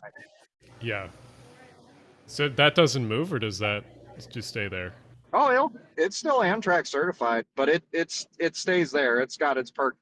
Just like I was saying, Chicago has cars that can park. It has its slot there in the station. Makes sense. But yeah, we stayed over in Chicago Yard. It's not as quite the trek either as Sunnyside was. The only problem is with the Chicago Yard is it's a bit longer walk from the entrance of the yard to actual things. But other than that, it's fine. Yeah, because you're in the dead center of Roosevelt, and everything else is kind of at least a few blocks away. This is Chicago. Pulling into the yard in Chicago is where instance number 4 of what podcast is that happened. And then in the morning, I got instance number 5. Oh yeah. This is also, so we get shoved into the yard after deplatforming. Everybody got off except for me and Alan, and then Alan bailed. And of course, they break the Cardinal off because it has to turn around to go back. And we get into yet another "Where's the power?" Amtrak moment. Yes. Because right when they were going to put the power on, once they knew the car was parked, the train the car was going on to was coming in, and they didn't want to put the power on for 20 minutes just to take it back off. Yeah. So, which is fine. Again, that's literally, we are a guest on the system. I cannot say, I don't mind that. It was just one of those, like, it's right there. Why? Why can't you do it? Oh, that makes sense. Yeah. And most Amtrak yards now at this point actually have like a whole system where you can get yard power. Like you don't have to be connected to a train. So they have these at least on the one side of the yard, there's like actual spools that are overhead that they can then bring down and connect to a train or car. I don't know if I have pictures of that. I don't think I do. I put one on Twitter when I was having my moment. Oh, they're in this. So if we look down here, you can see these like big tower things down here. On those towers, there's big spools of wire that are essentially the HEP power that can come down and connect to something. So one of the things I noticed on this trip, some people, I'm trying not to make up a guy and get mad at that guy. Some people think this is sort of a anachronism, the private car system. Like, would Amtrak be more reliable if they didn't have to handle private cars every once in a while? And based on how we were treated, they don't give a shit. Yeah. We did not delay them in the slightest because Nope. we were moved at their convenience, not the other way around. Yeah. Private cars are a guest, and the one thing that normally supplements the power problems we were having is an onboard generator that pretty much any car with a kitchen has, so you don't have a kitchen go off. Mm-hmm. Swiftstream's generator is due for a replacement this year. Ooh. So is one of those, I'm not running it if we don't have to. and then it was I can't run it because I should have earlier. It's also it's an old, what you say, it was an old Detroit diesel or something like that, so it's really loud. Yeah, it's like I wouldn't. Is one of those like when the carmen are doing their inspections, I don't want that thing running because the thing is one of the loudest diesel engines I've ever heard. And so I was one of those like I'm not going to run it because some poor guy's going to have to be working around it. That's not fair. We don't need it that bad. Yeah. We Also, we we really did- didn't. I mean, we had gone through most of the food, so it wasn't a huge deal. Right. Also, Aoife saved us on that one. Got fresh eggs, fresh bacon. Well, not fresh bacon. We had to use some of the bacon, but the bacon had been sealed, so it was fine. There's also enough preservatives in those. Usually, it's Mm-hmm. fine. Exactly. That's the reason you cure meat. Yeah. Again, there were no paying passengers on this train. I cannot stress this enough. Yeah. Everyone willingly ate that bacon with no. Yeah, it was fine. No, nothing bad happened unless there's some long delayed, form of botulism that will affect us all tomorrow because of our hubris in discussing it. Yeah, no, we didn't have the West Virginia poo train car. Oh my god. Scooter, look at one of the newest. I guess, are you still driving? Yeah, I'm not able to watch the live stream if I Okay, wanted to because I couldn't get YouTube to work. Someone in chat says, "Wait, is this the person from the Train Maya episode?" No, that was M.A. Flores. Not the Train My apps. Yeah. This is Scooter from Corridor Interoceanico. Yeah, the other Mexico episode. I cannot stress enough. I do not want to be known as the Mexico train guy. It was a one-time event. I do other things. I do cooler things. You could become the Africa train guy. No. We're not going to talk about that. No. I came on there because I was worried about some train drivers getting absolutely blasted when a tree falls on the track. And now I'm here. Someone Anyway, in go chat. on. Someone in chat says it's their favorite episode. So. God damn it! It was a really good episode. Yeah. We had a good time on that one. We did, and for a little bit of behind baseball, I'll tell this one. So, what you don't know is during when that trip happened, when we flew out of Mexico with our tail between our legs, running, we flew to Atlanta, then flew to Chicago, and me and one of our other contractors does work for one of the business trains. Okay. One of the class 1 business trains, and we hopped on that to escort it to northern Canada. And so I get on a Discord call with pretty much everyone in this call and explain everything that happened exactly like the episode plays out. Yes. And it took 8 hours to explain it in excruciating detail. So like that whole thing had to get explained a second time for the episode, and technically a third because we had a recording error. Yeah. This is you got the short version on. Well, there's your problem. Yeah. The long version's just more me explaining to Jeremy Zorek how trains work. Oh yeah, well yeah. Sorry, who Jeremy. regretfully You earned this. Yeah. Regretfully not on this trip because he doesn't know how to say, "I have food poisoning. I can't come to class today." Yeah. No, Jeremy got invited to come on the corridor portion, and he literally did not come because he had like class, which sure it's final season, but like come on. Like we or could just have spend June and I the are night at stuffing him. Sunnyside, take the Philly and then go back. Like you oh yeah. Yeah. Just get on it north. Yeah. June and I are stuffing him in a locker next time we see him. Yeah. I mean, he would. Nerd. Jeremy would comfortably fit in a locker. Well, that was the other thing. We could have seen Jeremy get stuck in a coil in the City Museum. God, that was such a weird place. We'll get to that. Yeah. So we all kind of split our ways in Chicago for a bit. I mean, I didn't do much. I went to the Riverwalk and met up with Mike Pasternak, who's the guy that does the Strong Towns videos. I actually didn't take a. Me and him were talking so much we forgot to take a picture. So that was a very dude encounter. That happens. Yeah, that was a very dude encounter where we just like later on we're like, damn, maybe we should have took a picture. And then I went to the Riverwalk, and then I had a friend that worked for one of the boat tours. His name is Piero. Invite me on one of the boats. So got to go on a boat, which was great.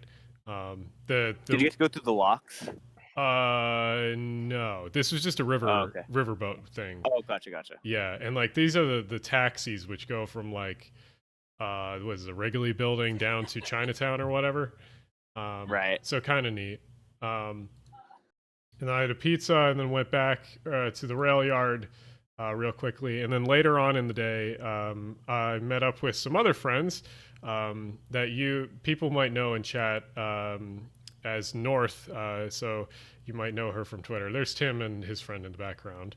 But yeah, Piero was also there, but I forgot to take a picture before he left.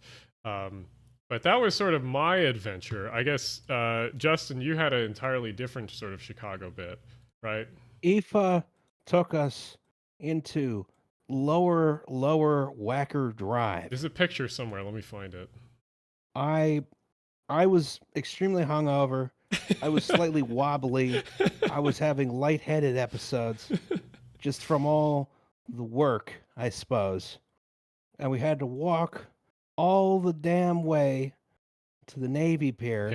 And I was like, listen, I need a beer. Can I please have a beer? June got a picture. We'll go to the beer garden at the end. Yeah. There's a picture of Aoife taking a picture of you. Because that's what Aoife likes to do, is when you take a picture, she takes a picture of you taking the picture. Who watches the There's watcher? There's about 10 million of these. Yeah. Yeah, who watches the watcher? We go to the end of the Navy Pier to this beer garden I was assured was very good, and it just was not open. We go back to the Billy Goat Tavern. Finally, I get my nice beer by the water. That's all I want out of a trip. I want to have a nice beer near the water. I want to see some boats go by. Then we went to the Western Wear store. I'm trying to catch up in your pictures to where you were. Let me see. I guess you saw the incomplete skyscraper, the hole. Yes, we did go by the hole. Yes. Which was a pleasure to see the hole. Yes. We saw a lot of holes on this trip. Yes. Well, I was just looking at the route of the train earlier, and somewhere in West Virginia, we went by a place that was just called Mystery Hole. The Mystery Hole is so cool, though. It is such an interesting story. Oh, before we continue, Brennan in chat says, "Wait, do you know about the Mystery Hole?" I know about the Mystery Hole, but we don't have time. Okay. Brennan in chat says, documentary called Derailed talks about downfall CTA. Also, the issues with Dorval Carta. Yes, I will also be doing a CTA video in the future. It's on my list. There's other things first, but yes, I will get to that. But yeah, so I mean, CTA. Oh my God, the blue.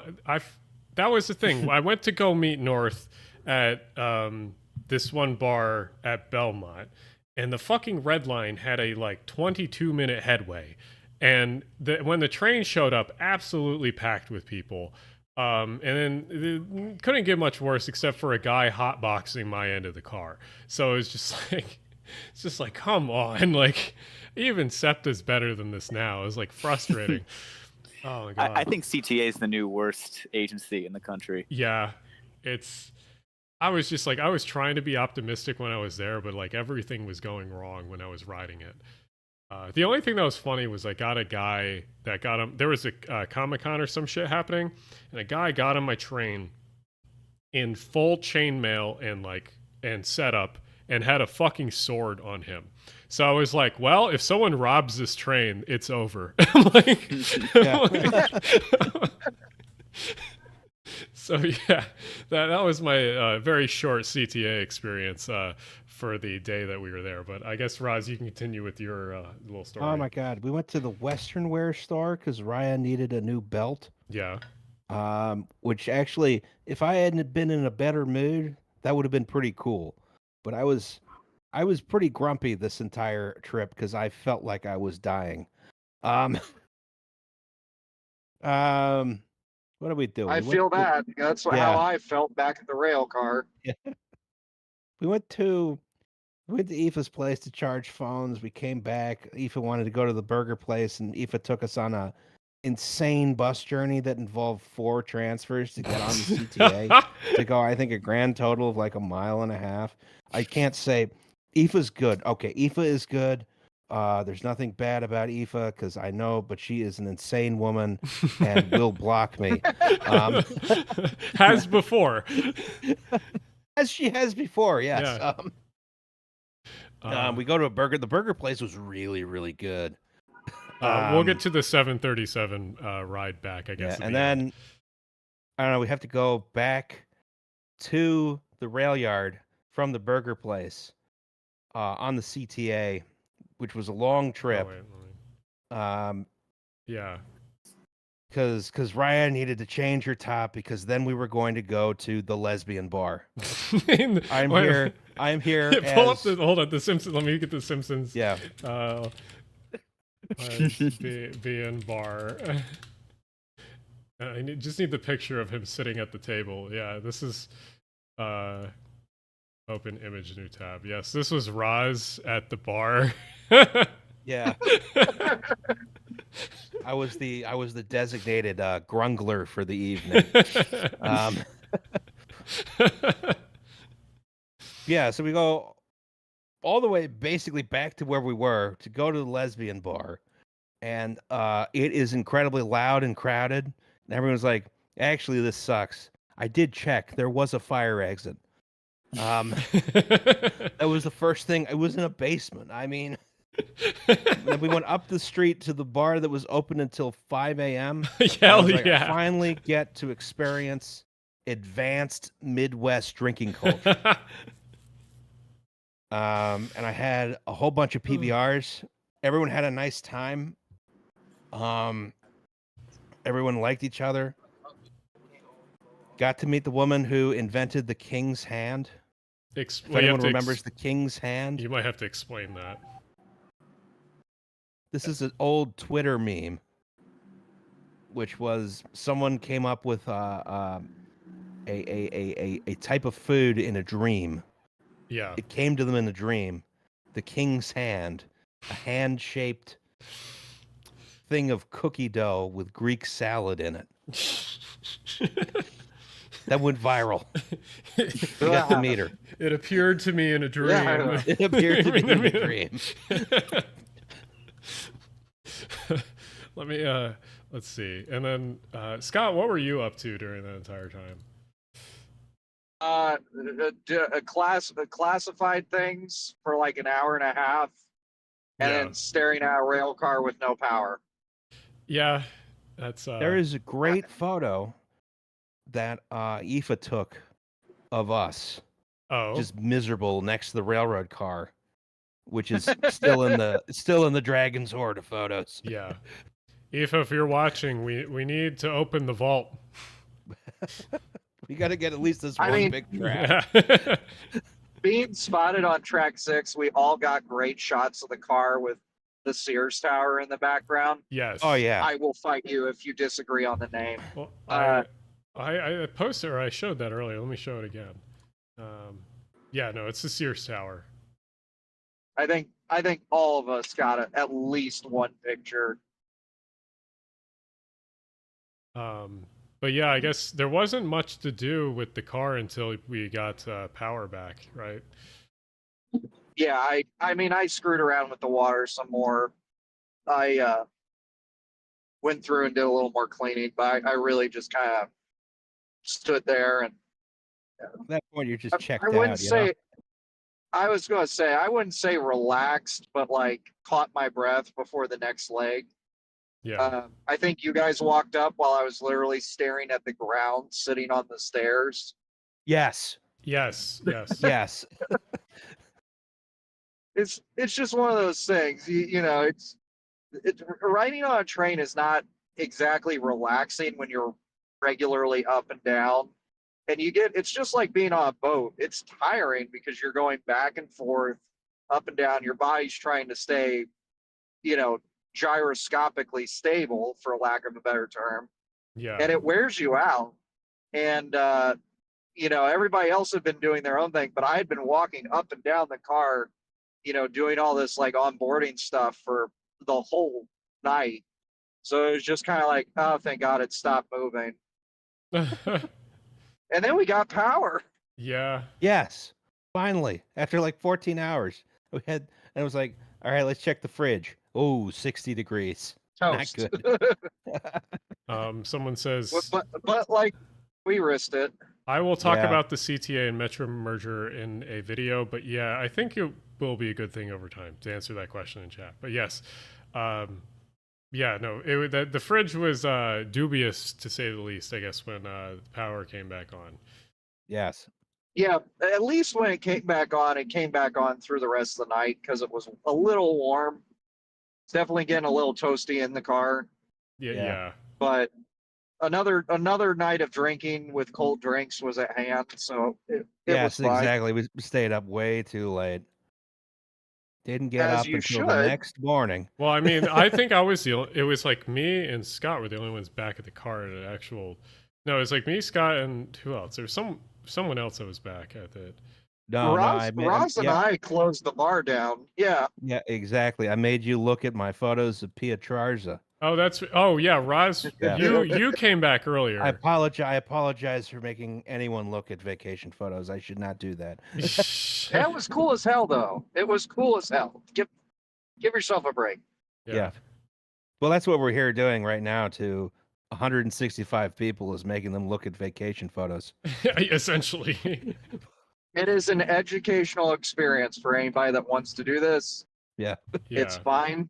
Know that there's just it's a very oh, I gotta show your cryptid photo. Did you see that in the group chat, Scott? Yeah, I Yeah. saw the cryptid photo.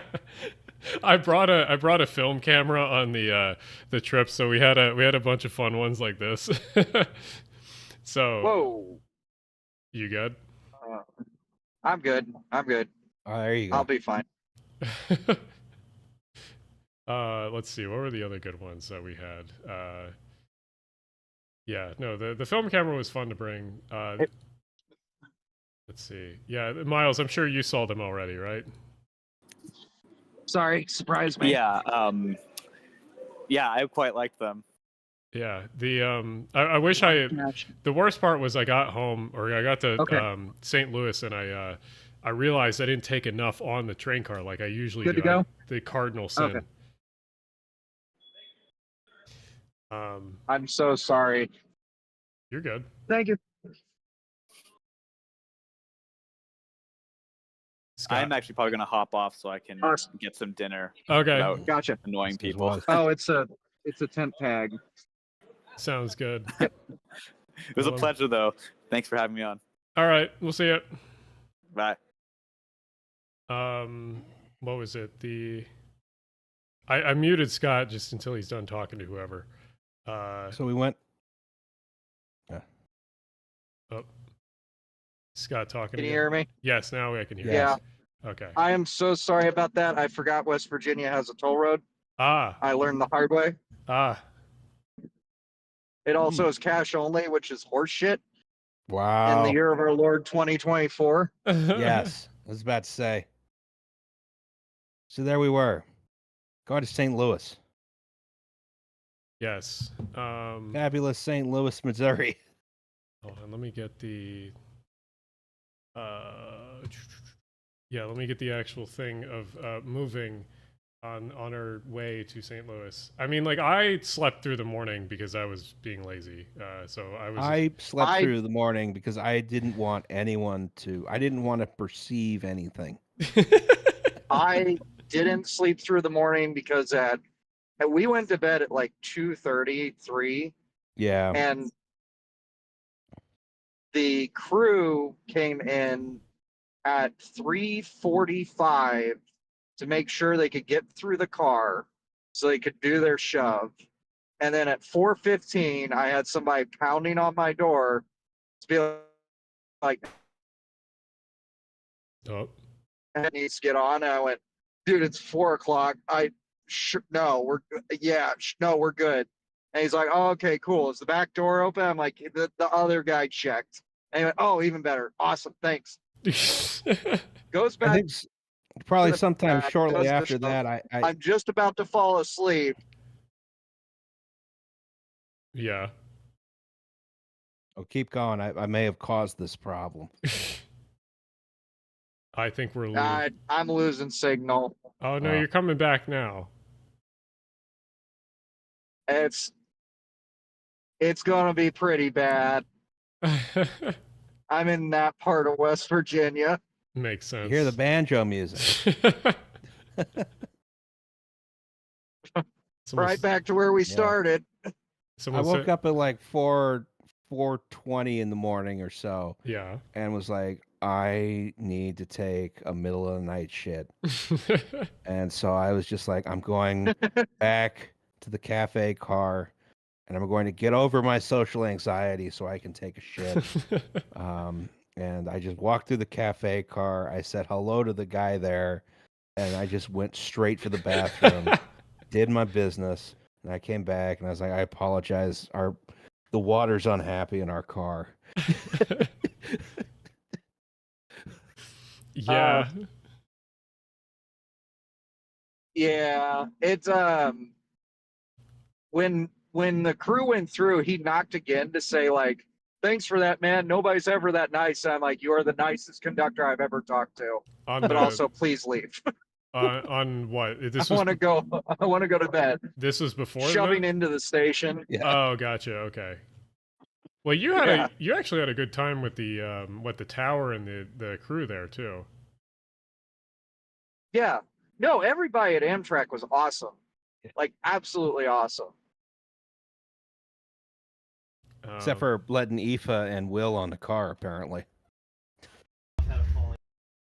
Well, I assume that's just one of those things of they're like, oh, are Yeah. these people lying to me? Like, Yeah. Well, no, they went to the ticket booth to ask if there's a private car.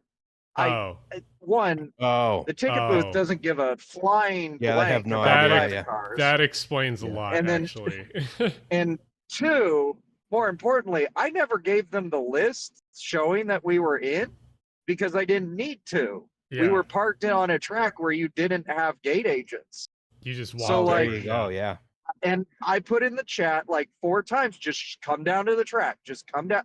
Tell them to come to the track. So like that's on them. Okay, Yeah. all right, yeah. All right. Yeah. Yeah. I have a lot less sympathy now. So. Now I'm going to get blocked by Aoife. Just FYI. Yeah. I mean, here's Roz's video of us leaving Chicago with the race against the BNSF local. This is Joliet. Oh, believe, okay. yeah. So this is far away from Chicago, actually. Yeah, we had some nice shots earlier of the train much farther away, but that same train. We were pacing them like a mile distant, but there were just fields in between us. Let me see. I think this is it. Yeah. Here's Here's the 10 seconds I got of it. Yep. No, now it's just trees. anyone that has not ever left Chicago before on any passenger train, the amount of traffic for just freight is insane. And this is any direction you're going from Chicago. It's just you're going to run into massive freight trains everywhere coming out of Chicago. It's quite. It just shows kind of who is the dominant force, I guess, in the Chicago area, even if Amtrak has a lot of service. I guess After this is when June finally convinced me, all right, we have to make breakfast. So we yeah. made breakfast. I did eggs to order for 6 people. I've never felt so greasy in my life. I felt like I had just, I don't know how people at like Waffle House do this. Yeah. Because I was like, oh my God, Sign out. fine. Those eggs Sounds turned cool. out really good for how like simple they were. Because all I did for those eggs was like black pepper and Old Bay. Yeah. This is this is a shot I of knew the we mill. were short, so I went to the Amtrak cafe and got the long tradition Amtrak hot dog. Ah, yes. The good morning hot dog. I like actually. There's those little omelet things that they have usually. Those are one of my go-tos. I couldn't do eggs, or else all of you would have died inside that Ah. rail car with me. Okay, understandable. Yeah. Yeah. In an ideal world, we would have had water. I could have done some good hash browns too, but again, that did not happen. Next time we'll have to do it. Next time. Yeah. Oh, you got your. Listen, man, next time I'll invite Noah and he can flood the car out for us. It'll be the opposite. You got your picture here, Roz. What is this thing? So this is one of 2 geodesic domes built for the Union tank car line. The idea being this would be a radical new way to service tank cars because you could have the entire shop under one roof, much larger than a traditional roundhouse, and you could move cars using a transfer table in the center to any of the needed repair locations for various repairs rather than running the cars through linearly. The big issue was they built it for 40-foot tank cars. And almost immediately after these were finished, there was one here, there was one in Baton Rouge. Yeah. They moved to much longer tank cars. Yeah. Yeah. So someone says, I took Amtrak from Chicago to Milwaukee. Great trip. Yes. I mean, the Hiawatha is one of the better trains out of Chicago. But yeah. I did a model of this for City Skylines a while back when it was good. And I saw this out of like the corner of my eye. I was like, I had no idea we were going anywhere near this thing. And I was just like, holy shit. In a way that I assume was genuinely alarming. It was jarring. I thought the car derailed for a second. You're looking out the back and you just go, holy shit. Like, did apologize you for get that, but- sucked out the door and go by? Like, Oh my god. I didn't realize. I must have been. no, it was worth it. It was Yeah. worth it because I've heard you tell that story before about it, and it was like, wait, that's the thing? That's the That's thing, the yeah. thing. Yeah, because the one in Baton Rouge got demolished, but that one is still, they still use that one because they replaced the transfer table with a regular turntable, so it works better. Yeah. Let's see. What else? I guess yeah, I mean the what's it? The Lincoln service is, there's not much to say about it except like you're flying through like Illinois countryside for a long time, and then suddenly there's like bits of civilization you enter. What was it, Springfield? We got the one guy that was super excited about the car coming through. Yes. Which we later found the railfan footage is just like super shaky. Yeah. That was good. And then of course there's coming into St. Louis, which was neat. Yes, Jay, the green screen is not perfect because I'm using a cheap ass webcam. If I had my actual mirrorless camera plugged in, it would be way better. But that's a Wait, what? fucking Jay's watching? Yeah. Yeah, good to see Jay is willing to talk to us after a bunch of us red hats Yeah. rode on the most green hat car out there. Dude, I'm so sorry. I'm so sorry. I didn't know. I'll get you on it. I will get you on it. I promise. Yeah, that was unexpected to say the least. Yeah. Someday Hickory Creek will be mine, he says. This is, You and Scooter- Kevin could fight over that one. Scooter, didn't you say there was this car was like where Al Perlman would go to hide out when he was sick of the Pennsylvania Railroad guys? Which There car? was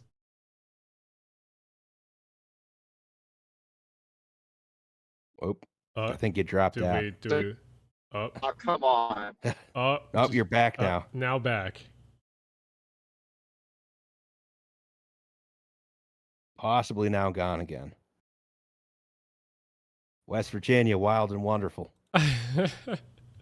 Wild, wonderful, questionably wireless signals. Yes.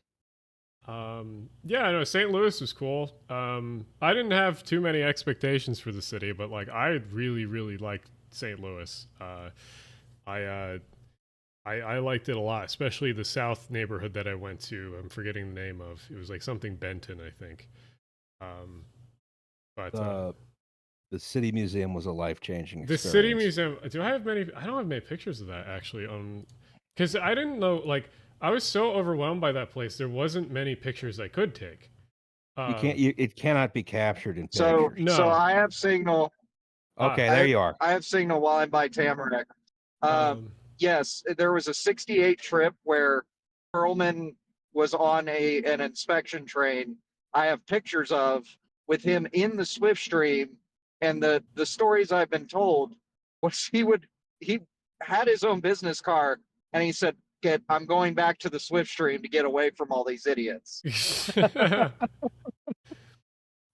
I was trying to find pictures earlier of I can find the Swiftstream in Amtrak colors, but I can't find it in Penn Central colors, and I was kind of disappointed I couldn't find it in that earlier. It very clearly had the mating worms on it, so I'm sure they're out there. Yeah, because I could find. Yeah, you could sort of see that like on the side of the car where the worms had been. I could find the its sister cars in Penn Central pictures, but I could not find the Swiftstream specifically. But yeah, I mean St. Louis, like we were saying, wild place. That the City Museum. Roz, how would you describe this place? So I'm let's say finding pictures. you had an art project that filled up a whole warehouse, and it had confined spaces, fall hazards, trip hazards, low clearance hazards, drowning hazards, and also there were several bars.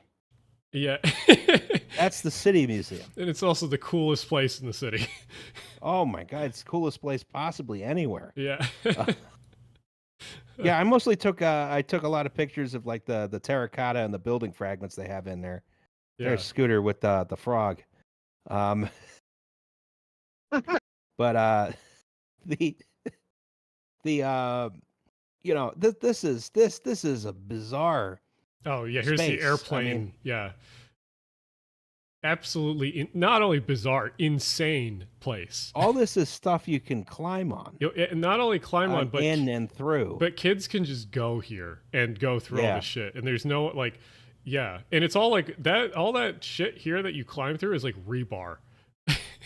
Yes. It's like welded rebar. It's like this like you know how modern playgrounds are like they're like very sterile and also they're made to not hurt children. This is the opposite. It was the opposite of sterile and it was made to hurt children. Yes. Some Shrike in the comments was like, "I broke my femur there." It's like, Yeah. God. Yeah, that sounds about right. Yeah, no, I went down one of the slides and I like banged up my knee like really badly. I thought I broke something at first, but no, just I got a big ass bruise. And I was like, I guess this is a rite of passage. Scooter was like, "You got to go in the hole. You got to go in the hole." I went in the hole. I was like, "Oh shit, that's a 5-story drop right there." I went out of the hole. And it was also we went in the caves, and that's where the picture came from. So there's also a hole in the ground where you can crawl under the floor. I Yeah. can't believe they And I had did kids not in that know thing. that. Yeah. I almost slid down into it, and I found out that was the hole that was made for me, because I would not have come out of there. We would have wound up in a Child, Junji Ito maybe. type situation. Yeah. Well, I like there was like kids on the other end of it that were like yelling at you up the thing too. Yeah, I was trying to be a good adult while they're yelling at me like, "Hey, I'm going to jump scare you," and I'm like, "Don't worry, the hole already did that for me. I'm good." The other thing about this place is that This is the only place you can have a Nutty Putty cave experience above ground. yeah, there's this place is also, I mean, we're kind of going through the pictures. It has buildings inside of it, like pieces of buildings. Yeah, it has a bunch of pieces of buildings in it. It's great. Like buildings that have kind of been like torn down, or I guess parts of them were been saved, etc. It's so crazy. I mean, here's the entrance. The entrance right here is a good antithesis of the rest of the space of this building. It's just insane. Yeah. You see all those coils? You can get stuck in those coils. See those coils? Yes, you can go over there. Yes, you can get stuck in those coils.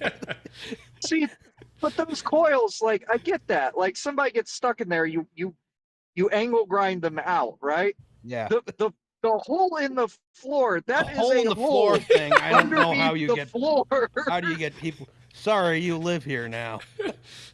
When somebody gets so drunk from one of the 3 bars, they can't function and go in the hole. What do you do? Well, that was the other thing when you said go in the hole to the big slide. I was like, oh, this is the one place you're not allowed to bring drinks, apparently. Yeah. Raza, like you took a picture of the bandsaw in here too. Like, oh yeah. No, this is a child murdering device, along with all the other child murdering devices in there. There was actually a shark in a tank too. There was like they had like every comical like villain trap of all time in this building. Like it was, yeah. I fell out of a coil into a tank with the shark, and I was drunk. Oh my god! If someone told me this, like, was describing what we said, and like didn't tell me this is a real place, I would think they're completely lying. Like, it's go to my Twitter post. My Twitter post put it in. Oh my god! Yeah. Yes, we're stuck in the cave next to the T-Rex skeleton, underneath the paper factory, next to the rail yard. Help! Below the 5-story slide. Yes. Yeah, below the 5-story slide. Below the 5-story. Definitely not enough exit signs down there. No, there was not. The 5-story slide next to the giant pipe organ. Yes.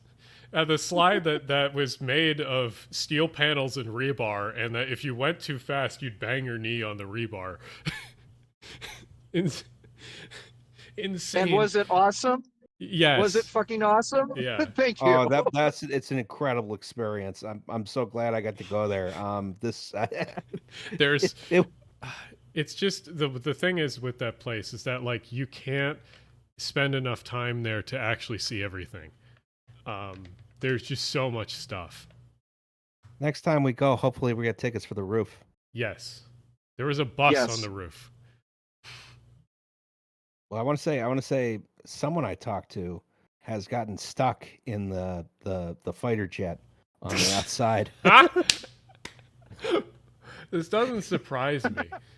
Like, oh my god, this place is wild. And the outdoor section wasn't really even open because it was raining when we were there. Yeah. Yeah, it looked like they were cleaning it or something. But even then, I would get stuck on most of the outdoor section. So it was like, I'm fine not going outside. Someone says, what kind of bus? It was a big school bus is on the roof. Big school bus cantilevered over the side of the building in a comical fashion. Yeah. This place, this place is not real. The other place we visited, which is the place you go in St. Louis, was the we got to talk about the architect building that you liked. Oh yeah, we went to go see the. We went to Hooters. Yeah, we went to Hooters. Yeah. No, we should have gone to the Hooters though. Actually, we should have gone to the Hooters. That would have been really funny. Let me see. I have the video of that. Hold on. Let me find that. But explain the building. Yeah, what's it called? Hold on. I gotta look for a second because I'm blanking on this. The Wainwright building. So the Wainwright building. Yeah. Yeah, the Wainwright building is Louis Sullivan building, and this is sort of so he has a famous essay, the tall building architecturally or artistically considered, where he sort of breaks out like the theory of what tall office buildings should look like, how they should be composed, which is sort of in the sense of a column. You have a base, you have a shaft, you have a capital, and sort of the essay is one thing.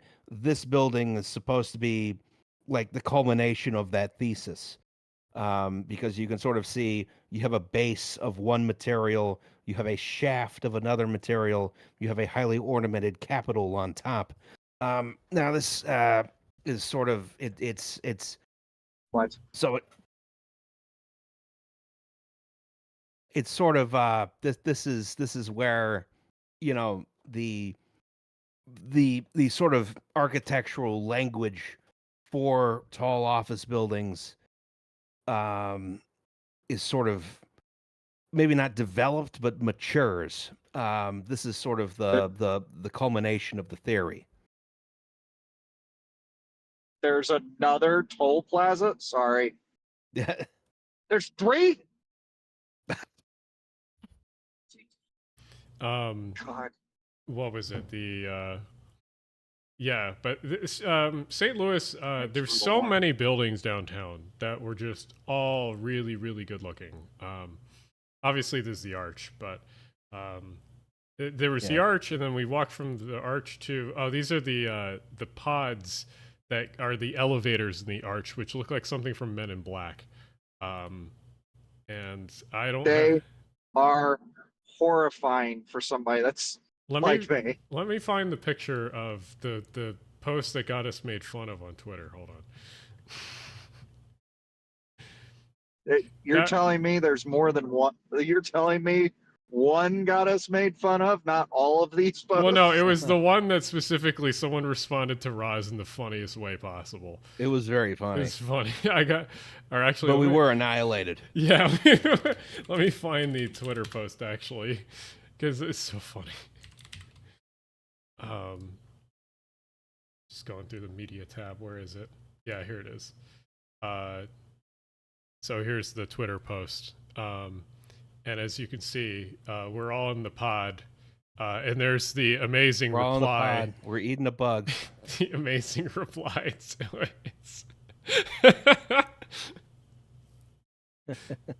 Oh my god. Yep. Yeah. We got owned. Oh my god, fantastic reply. I could not banter that much. That's great. Yeah, so we were in the pods, and then we got to see the cool bridge that Roz ogled at for a while. Oh, the Eads Bridge. It's so Yes. nice. It's big old fashioned iron or steel bridge. Yeah, I mean, like the whole thing. What was the whole thing with was it Carnegie that did like the whole load test on it or whatever? Yeah, to prove that steel actually could be used for bridges over block or stone. Yeah, and these things were like massive. Or wood. Yeah. Wood. Yeah. And these things are like massively overbuilt, but they look fantastic. And I didn't realize that the actual members of the truss here are actually made out of cylinders, which is kind of surprising. Yep. They're all big tubes. Yeah. Big dumb tubes. Honestly, if you're going to do it in a way, that's probably one of the better ways to do it. I was hoping we get one of the terminal railroad trains going through the thing on the side. Did not happen, but oh yeah, I don't think I took a picture of it. Let me see if one of you took a picture of that. I took a few pictures. Okay. There's the arch on arch action. Okay, let me find your picture. Let's see. Where do we go on the walk?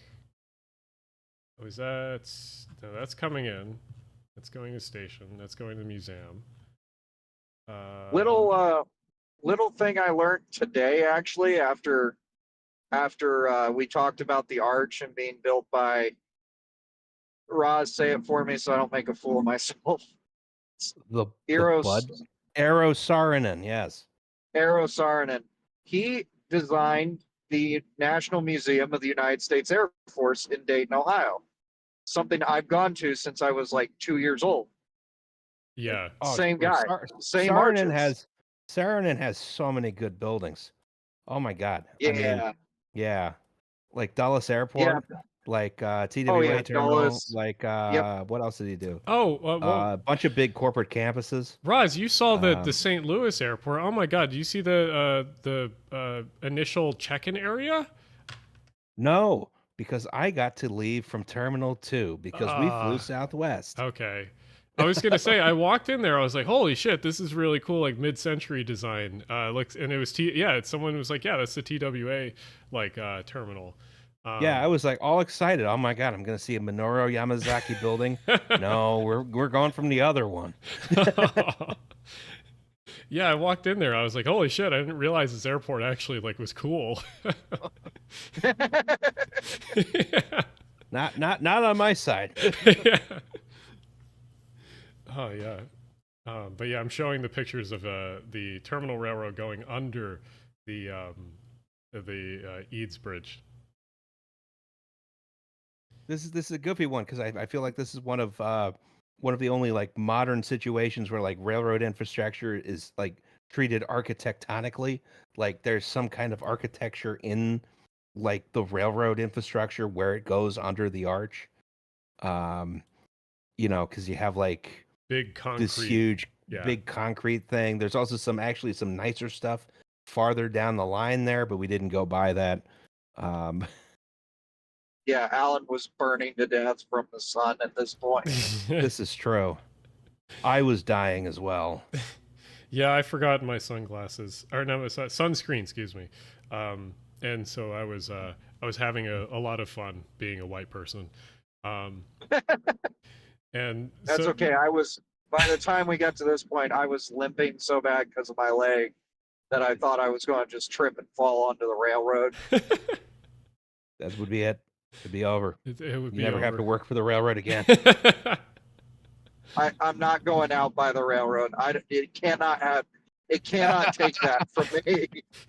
Roz, I like how you took a picture of the crack that we commented on walking under the Eads Bridge. It's instinctual. I looked at that and I was like, boss is not going to like that one. I'm going to need this for an episode in the future. Yeah. Yeah, no, the metro in St. Louis surprisingly good though. I honestly had no complaints about it.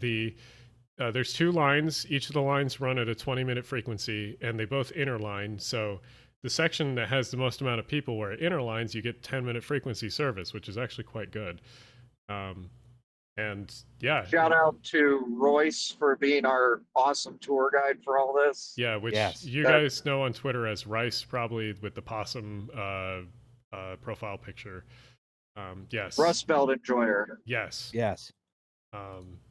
They showed us And around. boy, howdy, do they enjoy the Rust Belt. They love St. Louis. Yeah, I mean, like I think it's a fun city. I think it's genuinely underrated for the most part. And I know like every St. Louis person says that ever, but like, yeah, I do think St. Louis is underrated.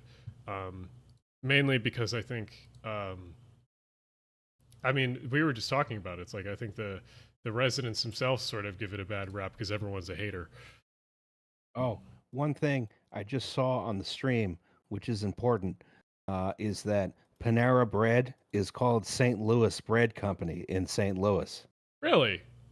Yes, I did not know that. because that's where it comes from. Huh, I wonder why they renamed it. Because people don't trust St. Louis, apparently. I guess. Also, fun thing So about you now on, whenever you see Panera Bread, think in your head, St. Louis Bread Company. yes. Also, fun thing about this metro that I think is very unique to St. Louis, except for L.A., is that a good portion of their overhead wire on the system actually turns This is into 55. it turns into overhead rail, which is very uncommon in North America, at least. But yeah, I thought that was quite unique. Seems to be mostly like the tunnel infrastructure or the bridge infrastructure is where they do that. Stuff where it's hard to replace, yeah. Yeah. But it's really cool system. It actually uses an old like freight tunnel as part of its right of way through the middle of the city. I guess, yeah. So we did that, and then we went to. Well, I mean, I guess you were staying at the Union Terminal building, right? Yes. Jen and I stayed at the Union Station, and that is a hell of a building. Yeah, I mean, almost like that main hall is gorgeous, except when they do that stupid fucking light show. I didn't mind it. It's very goofy, but yeah. It's you got to remember the place is now an amusement park, Yeah. and this is where the Polar Express runs. Well, it's like So you got to have the things for the kids. I was like, unfortunately, you have to appeal to the lowest common denominator of person, and so you need something like that. I do understand that, but at the same time, it's, I mean, yeah, most of the time you get to look at the building itself, which is fine. Yeah, it's 7 minutes an hour. It makes what is normally just a high-end bar available to everyone. It's fine. Yeah. But we're not. I guess, I'll tell you what I said. Yeah. Is that if I have to see the stupid fucking light show again, I love this building. I love the Swift Stream, but if I have to see it again, I'm going to 9/11 the Swift Stream into this fucking building.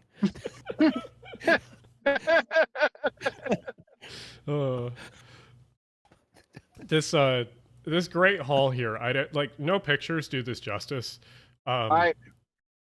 There's like the opinions of the others in this live stream do not affect my own. Please don't fire me. Anyway. The no pictures do this hall or building justice. There's so much and so many details that are in this room itself. I don't know.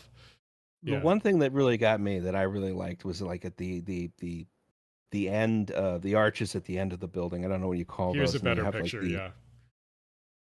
You the know, train shed?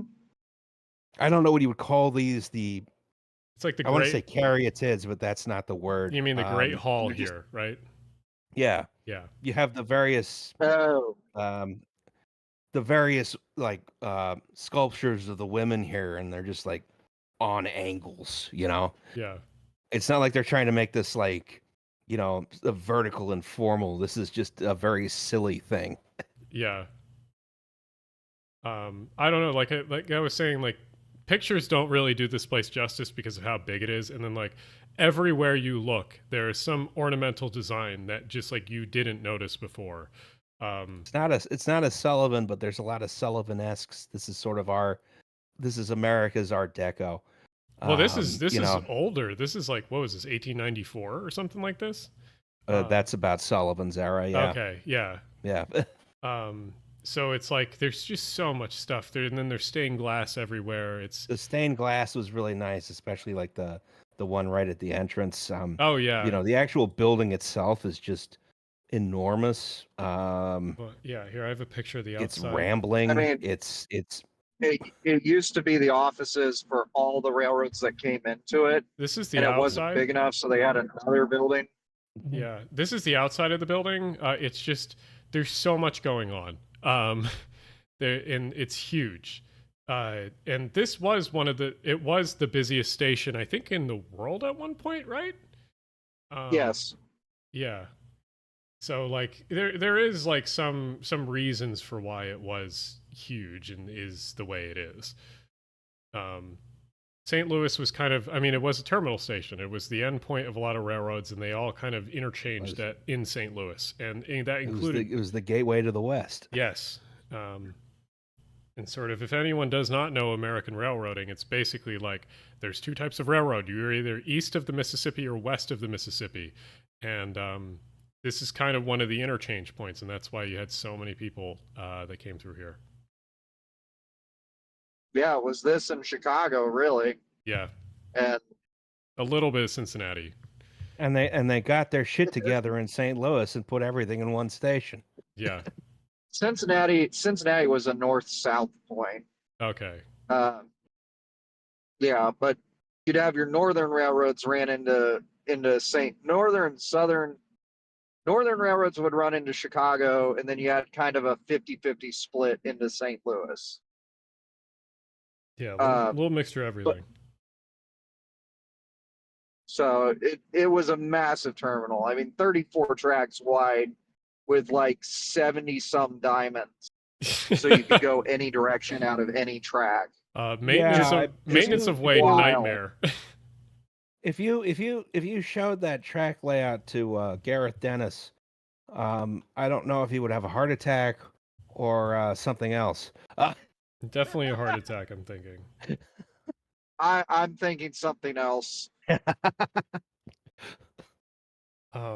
But yeah, if you ever look up the track diagrams of this place, it's just insane.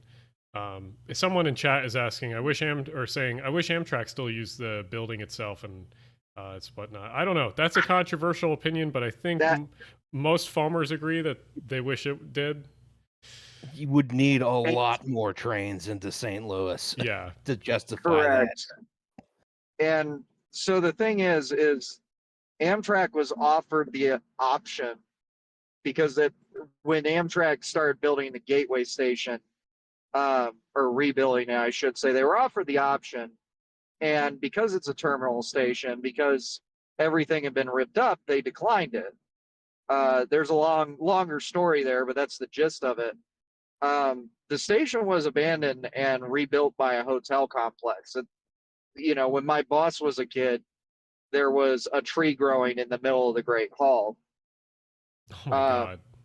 But you couldn't make this station work now, on top of the fact that, yeah, it's beautiful, but Amtrak would be spending their entire budget for the Cardinal on just keeping the station intact. Yeah. I mean, it is a massive complex. For those who have not seen it nowadays, it's mostly a hotel and sort of an amusement park in one. And then there is some tracks owned by the hotel. Yeah, and there is some tracks left over that's used for private cars in the Polar Express train. Mainly, well, it's not just Polar Express. They'll do VIP charters across the terminal railroad with that train set. And then there's a few private car, there's room for 5 private car parking, and that's really it. But throughout the year, they'll do trips around the loop, and a few of their cars are private cars, are Amtrak certified, so they can run across the whole network. Yeah. But yeah, it's also where they store everything else that isn't certified is there for one thing and one thing only: the Polar Express. Oh my God, the Polar Express! Oh my God! Which Scott absolutely loves every year. I have to say I love working at this one because it is fun being able to work out of this station on a train. Polar Express in general as a thing, I can sing every song, and I wish I couldn't. You should be allowed to throw one kid off the back of the train every shift. I kicked every shift. Gotcha. I was going to say I kicked a family off of it once for just being the worst people, but yeah, that's fair. Just dump them on the side of the tracks. Walk home.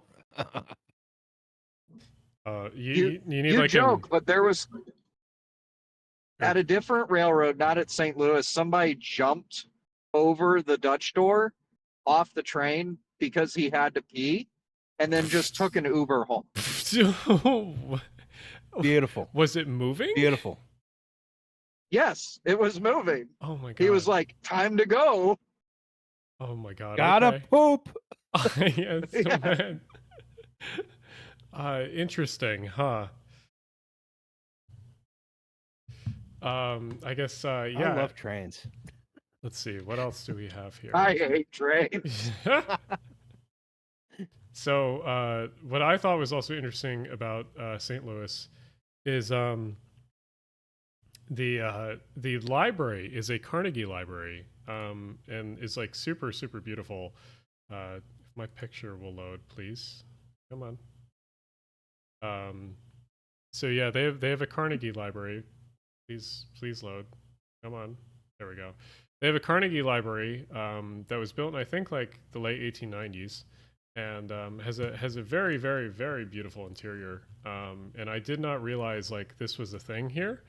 I literally like walked into this like hall in the back, and I was like, holy shit! Like I was like, this is a public space. That fucking rules. Like, because it genuinely like I did not. I had zero expectations walking into this library, and like it blew me away in every like capacity. There was like these really cool stained glass windows, and then there was like a really cool entrance area. And yeah, everywhere you walked around was really cool. They even had like a really cool business section in the back. So St. Louis and a lot of these cities are very one of the like, I can't believe like people gave up on these cities and moved somewhere else type thing. Because the neighborhoods were quite nice too. I went south. I had enough time to walk around some of the southern neighborhoods. Roz and June went west, and I think you can talk about that. We went to the big park and then yelled at June for taking the wrong way into the park. And then saw a nice bridge and another nice bridge. And then we walked through the park, and then we came back. What is it? Not Tower Grove. What's the other park? It's Forest Park. Forest Park. Yes, it's very, very large. And I had an extremely nice Italian Pilsner from Urban Chestnut Brewing Company. It was extremely good. I wish we had a little bit more time so we could have walked by the house of the gun couple, which we were very close to, but that did not happen. Actually, we probably could have just walked up there. It would have been like 2 minutes out of our way, but we didn't do that. Yeah. Yeah, we were all kind of dying by then. This is true. Yeah, it was like, oh my God, do I really have to do this walk? I just want to sit down and drink a beer. Yeah. I don't know. St. Louis kind of actually impressed me with a lot of their urban planning. I mean, this is like the nerd shit. With their urban planning infrastructure, they had like a lot of bioswales and a lot of bump outs on a lot of their streets like here. It's very much St. Louis. It was like, they have a budget of $3 for everything, but somehow they are able to do this and like other cities cannot, which is really impressive. We did get to see the tracks for the Del Mar Loop trolley. Oh yeah, which was probably not running, right? Nope. Not enough operators. Shocker. I believe they're starting it back up sometime soon now. I guess gotta go Yeah, back. they're doing training again, but like, oh God, it's a mess. Guess we gotta go back. But this like St. Louis stuff with their urban planning stuff is they had like random stuff, like they would put these big concrete planters in the middle of like an intersection so you had to go kind of like a mini roundabout instead of driving real fast. So they were trying with some of this shit, and it was actually quite impressive. There was like big stroads like this, but they were kind of uncommon. Also, I went to a really good store, had a cat. Cat was very cute. And let me see. This place here, I have a picture of the outside. This place is cool. Recommend going to it. It's called oh God, I actually have to look that up. Oh my God. Follow them back on social media. You have another $5. Yeah. Oh, it's called STL Style. So really cool place. They basically had like everything St. Louis themed. And they have this like cat inside that was very, very cute. So it was super cool to visit. But yeah, I don't know. It was just I like Rust Belt cities like this that like I can go into like a store or a bar or something and things are just normal priced. Um, like there's no upselling at all. There's no like premium, et cetera, et cetera. It's just like the thing is the price that you expect, and you're not like gonna be like blown away by the fact like it's more expensive than you thought. Because like I went to the last night I was there, I went to a bar that was a bowling bar. It had like a whole bowling alley in it, and like the bowling lanes were $5 a person. And I was like, holy shit! I have not seen this price in a long time for a bowling alley. Yeah. So I was like, yeah, this is. I like when cities are like this.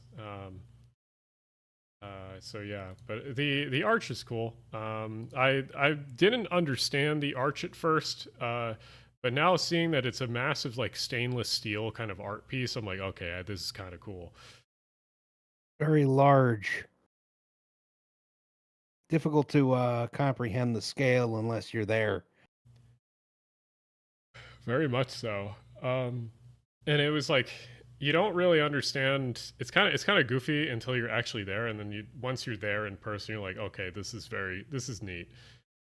Also, there's a height ordinance in St. Louis where you can't build taller than the arch, which I did not know about. But the arch is tall. It's like 600 feet tall. So yeah. And then the last day we were there, we were also cleaning up the car because along with getting a free ride to St. Louis, we also were like, well, we got to be help for Scott now and clean the car actually. Pretty please. Yeah, With sugar on top. I was only Clean one. the fucking I car. was only one guy. Yeah, please. Yeah. Well, hey, I put on Silver Streak. We got to wipe down some stainless, and it was This is fine. true. We actually got Throughout- like 10 hours worth of work done in like 3, so it was really nice. I appreciate it. Let me see. Oh no, that opened up all the videos. Whoop. Oh my god. I accidentally opened up all the videos instead of the one that I wanted. Oh. I also closed the Chrome window. Let me open that back up. Oh, store window. There we go. Yeah, I was gonna show some of the B-roll shots of like the car, clean car. Let's see. Proof that it was clean for when it shows up Yes. to its next customer and it's a wreck. Yeah, like here's some of the B-roll footage that we had. Like I said, yeah, the car itself, really cool, especially the sleeper sections that are the original sections, because I guess the lounge section was redone in the 90s or something like that. Yeah, if the colors and the cushions couldn't tell you. Yeah, I mean, it was comfortable, so I didn't have an issue. It felt nice because it felt comfortable because it felt like I didn't have to worry about breaking things. It felt lived in, you know? Yeah. It felt like, this is not like, I don't know, something priceless like, you know, everything is entirely original. Everything is, so on and so forth. It was like, yeah, we could just sort of have a nice time in here. Yeah. Yeah, or somebody spent like $300,000 to put in mahogany everywhere. No, it still felt like a train car you could use. I was gonna say Yeah. those cars. I like some of those private cars, but that is very goofy when everything is like the expensive wood or something like that. I don't know. Yeah. It looks good, but at the same time, it's like, this is kind of over the top. When you have the money, it makes sense. Yeah. But there's only so many people that have that kind of money. Yeah. Sorry, this is a train for a bunch of idiots. Yeah. I'm currently. Yeah. No, that's Yeah. that's how it started. That's what it was set out to be. Pretty The much. Slipstream we can do more extravagant, charters for those that want it, but the very base car is a usable car, right? Yes. But we can put the nice bedding on, we can put tablecloths down, and have a very less of a squatting on a private car and more a very nice paid service. We've done it Or before we owned the car. Yeah. Also, as these or you could do DIY private train or luxury train. Yeah. B-roll shots are showing, the actual dinner plates have like the New York Central branding on them, which is kind of fun. They're they're originals that the former owner Will had collected for use on the car, which is really cool. It's got the stamp on the back that is original from Syracuse glass, Yeah. which is the coolest thing So David in chat to me. says, a charter trip would be amazing for a bachelor party. I'm hoping that my friends will be able to do that for me when the time comes. We've done those. We've done those before. They're an absolute riot. Yeah. Um, The main thing is for it's these charters, think about the Amtrak route that you'd want to be on that would be the length that you would want, because that's how you plan it, right, Scott? yeah, yeah. The two things that are going to affect the cost is what route you go on because it's per mile, and then where the car starts because inevitably have to pay for the deadhead. Yeah. So, you might to get on a car and take it one way or the other. But like, say you're in New York and you want to go one night, you have the options of the Lakeshore Limited or the Cardinal. Well, the Lakeshore Limited gets you there in a reasonable time, man, but you go through nowhere. You get past the Hudson River Valley and you go through space. Yeah. Where the Cardinal, yeah, it starts early, but you can stay the night on the car before, and then you go the long way. You go through the nicer parts of, not nicer, but you go through more scenic parts. You have a Yeah. little bit slower of a ride so you can meander through. And you arrive in Chicago at 10 a.m. So you can Hey, go party that night. if you want the bachelor party train, you take the Southern Crescent. That's fair. Straight to Straight New Orleans, baby. Straight to New Orleans. Get in 9 p.m. We're going to Bourbon Street. We're gonna Yeah. get fucked up. is the Western trains are possible? They're just really expensive, right? They're very expensive because your route miles are essentially triple. Deadheading the car back is, hard, Yeah. and you are paying for the attendant to be on board and cooking the meals for 3 days, and that's a task. Yeah. That's quite a bit of a task. The most Yeah, I'll common do it. Sure. The most common one that a lot of people do are the Empire Service trains that go from New York to Albany. But there's already a decent amount of charter cars that do that section. Yeah, there's charter cars, and then there's shout out to Kevin again at URHS, is they're doing their Hudson River, rail tours where you can just buy a ticket. Anyone could just go buy a ticket and ride in the Hickory Creek or NYC 43 out and back in a day. Yeah. So like, if you want to do a private car trip, that's the one you want to do, because it's an introduction. It's affordable for almost anybody that that could afford to do an extravagant trip like this, and it gets your feet wet in one of the nicest cars in the country, if not ever. And the round trip is roughly like 5 or 6 hours, right? I think it's closer to 7 or 8, if I remember right. I could be wrong. Because I guess you have to turn it around. Yeah. Yeah, it's a full day. There's a little bit of a delay on the other end. So, Yeah. but it's still it's worth every minute of it. Yeah, it's Western routes are a little harder, and plus, like I said, it operators are willing to do it, but the price gets pretty hefty when you're not able to turn the car around fairly quickly. Yeah. Yeah, I mean, here's the shots of the kitchen again. This is the pantry, we're putting in quotations portion, which has all your dishes and everything. That's why I'm showing off the glassware here. But yeah, I mean, Roz, what did you think of this kitchen compared to a normal, like, I guess, house kitchen? So it was the one thing that was annoying was that the two burners, I could never quite get intuitively which one was which with the knobs. I would have to like actually physically look at them, say, okay, it says front on this one, it says back on the other one, but that's not clear from like when you're actually trying to use them. Yeah. And like, okay, this would maybe make sense if it was a 4 burner setup, but this is a 2 burner setup. So that was annoying.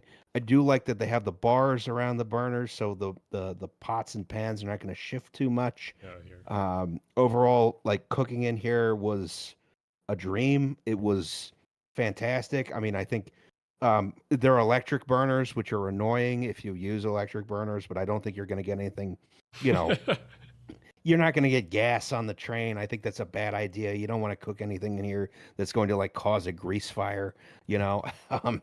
This but this Well, door, that this was or a propane leak yeah, that yeah, blows the yeah, that causes you cause like car a mini East Palestine. That would near not be me. good. Yeah. this door right here. This is the refrigerator. Pretty Yeah. big, honestly, for the rail It car. was really big. It was a huge refrigerator. Oh my God. Yeah. Um, yeah, I mean, I had such a great time in this kitchen. I would highly recommend it. Um, And probably not all rail cars have a kitchen this big either, I would assume, for like private car charter stuff. Swift Streams is actually pretty small. Really? Okay. Um, yeah, I'd say it's on the small to medium end of for how many people you can fit in the stream. Yeah. I got a glimpse Like of the one it's in very doable, but it's a 2-person operation. yes. You got a glimpse of the one in Hickory Creek, I assume? I got a glimpse of the one in Hickory Creek, and it was a lot larger, a lot more domesticated too. They had like much nicer cabinetry, and they had a big induction stove, and they had like a whole bunch of oh my God. But on the other hand, I don't think that would have been as fun. No. Um, This is unique. Well, and Hickory Creek's meant to turn over a whole car very quickly. And be cleaned is and true, be out yeah. and yeah. So no, that makes sense. I mean, when was the kitchen always like this, or when did it get the redone? I guess 90s. It's 50-50. I mean, a lot of that's original to the car, Okay. just updated Yeah, with better refrigeration, and then Yeah, some of it- that's just thrown in as you need it. Okay. definitely like I would figure probably the range is original to the car. Probably like the fridge is definitely original. A lot of that seems like built in. Anything that looks built in probably was, except for it looked like the microwave is new and the oven was new. Neither of which Yeah. we used.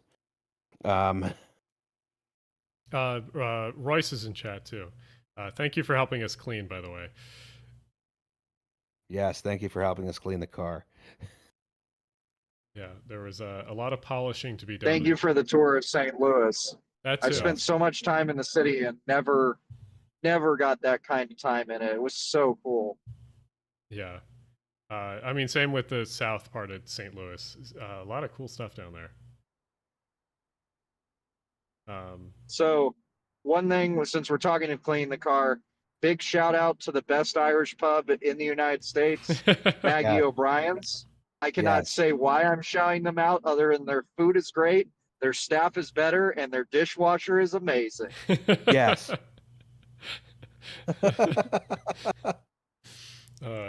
And my cast iron pan needed the seasoning stripped anyway.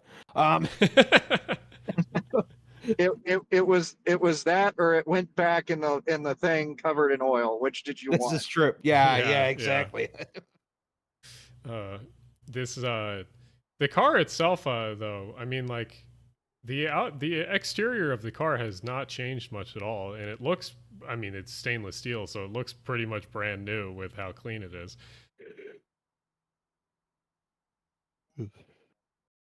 But yeah, no, definitely a unique trip. If anyone has any chat or questions in chat, I guess it's getting a little bit late, so we'll be wrapping up soon. Yeah. But if you have any questions about the actual car or anything, or the trip itself, send them out in chat now. We'll try to answer. Do you want to see more of our vacation photos? I'm kind of just doing a slideshow of the B-roll of the car at the moment in the background. But yeah, no, I mean it's neat seeing. I mean, the Bud cars in general. It's neat seeing how they pretty much there's not much changed about them. It is possible only- to do. It is possible to do bisexual lighting in the car. Yeah. So you can do a 2016 left tube video. I showed a picture of that earlier. Also in these clips, I think we have the lighting in that setting. I think that Yeah. You can do Penn Central green as God intended. True. Yeah. Someone says cross country streamliner super stream.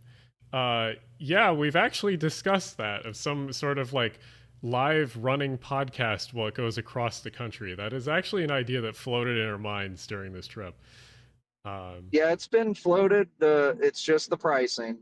Yeah. That's where things get ugly fast. And as deadheads come up, there's always a chance.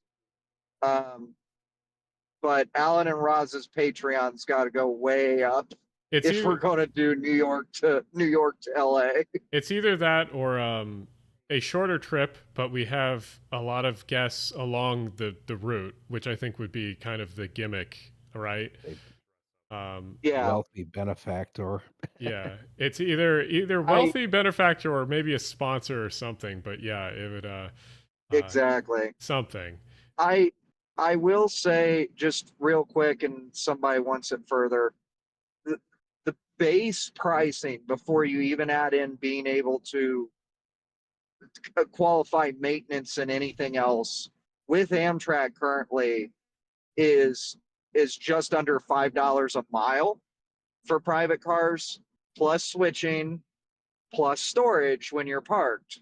So that if you're renting a car and there's not a return trip that you've set up or somebody has scheduled that you are working around, you're paying for that car to go out and back on, and is the operator can work with it, but at $5 a mile, just going from New York to Chicago's just under $5,000. And that's just for the operator. That doesn't include any of the maintenance, any of the certifications, the attendant on board. So food, if you're having food service. So it's not cheap. It's not I was gonna say it's cheaper than crazy expensive. It's cheaper than I would have thought. Yeah. Also, someone says $1,000 they'll donate if Roz will go in the hole at the City Museum. I went in the hole. I went in the hole, and I didn't like it, and I left the hole. I'm not subjecting myself to a sort of Junji Ito type situation. Yeah, the hole was not made for Roz. Yeah. Yes, no. The one in the floor was made for me. I cannot stress enough how almost that happened. Evan says, hi, Alan, long-time listener, first-time caller. Thank you for your updates on the adventure. Always made my day to see them pop up in the Twitter thread about our car going across the country. So that's fun. Someone says, how did you get back to Philly? Something about flying on a 737 MAX. Well, that was Roz. I flew on one of those Embraer little ones things, the Brazilian plane. So June didn't want to fly United back, so we flew Southwest. I was like, June, they're going to put us on a MAX, right? She didn't care. I kind of didn't care either. Anyway, so we get to go to the non-architecturally significant terminal at St. Louis Lambert International. That was where I finally got to have the fried ravioli, which holy shit, that's really good. Oh yeah. I'm sorry we didn't do it sooner. It was really good. And then yeah, we got on a Max. I was like, all right, I've flown twice in the past 2 years. I'm going to be fine. June did not get gender policed, which was surprising. That's good. But June is apparently the prettiest girl in St. Louis, so Oh yeah, that's a different story. you're a hotel guy. Yes. Yeah. And yeah, we get on the damn Max 8. We take off on time. June falls asleep instantly. And then there's, moderate turbulence the entire way to Philly. And I'm white knuckling it the whole time, even though it's like fine. It's basically fine. I know this intellectually, but, the rest of me, the non intellectual, the lizard brain is panicking. Yeah, and then we land. The lizard brain's like, you're going to die. Yeah, we Yes, know. yeah, You exactly. get the joke. Yeah. Yeah, and then we land in Philly, and I was like, that was an awful flight, June. And June's like, well, I slept through the whole damn thing, and I'm still tired. And we went our separate ways. Yeah. And then I got the train I, back to I- 30th Street. I got on the trolley, and I got to Salt and Pepper Deli 3 5 minutes before they closed, so I could just get one beer before I went to bed because that flight was terrible. My flight back was the next day. I stayed an extra day in St. Louis, and the audience to know oh yeah, that my signal just dropped out. oh yeah. You still there? Oh, okay. My flight back was the next day. I got the Brazilian plane, and I was flying it to Newark, New Jersey, and then taking Amtrak home. My flight ended up being 2 hours late, so I had to reschedule the Amtrak train to the Night Owl train. We had to fly through a bunch of storms, so that's why we were partially late. We did this like weird U-shaped flight to get there. And then once we landed, I had a limited amount of time to get from Newark Airport to Newark Penn, because the trains, Amtrak stopped stopping at Newark Airport at like, the latest one is like 9:30 or something like that. So I had to get to Newark Penn. Luckily, thankfully, an NJ Transit bus showed up because all the ride shares were like overwhelmed. I was like, there ain't no fucking way I'm getting one of these.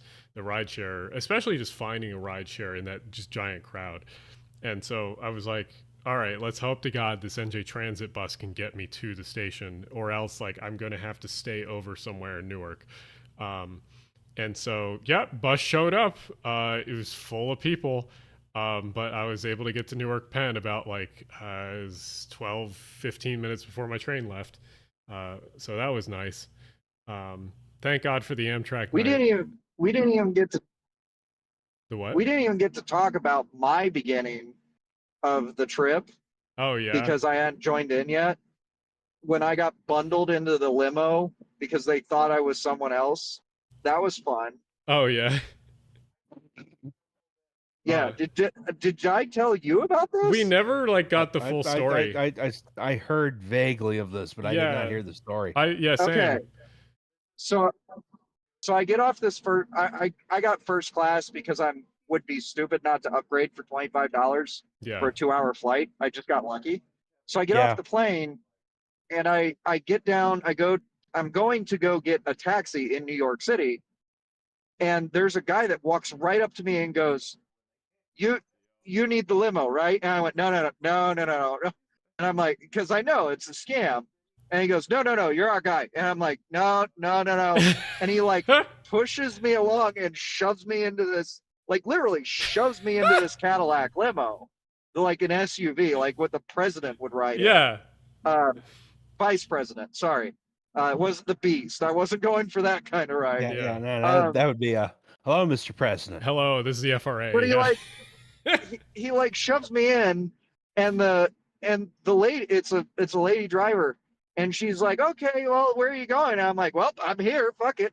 So I was like, all right, I need to go to Queens.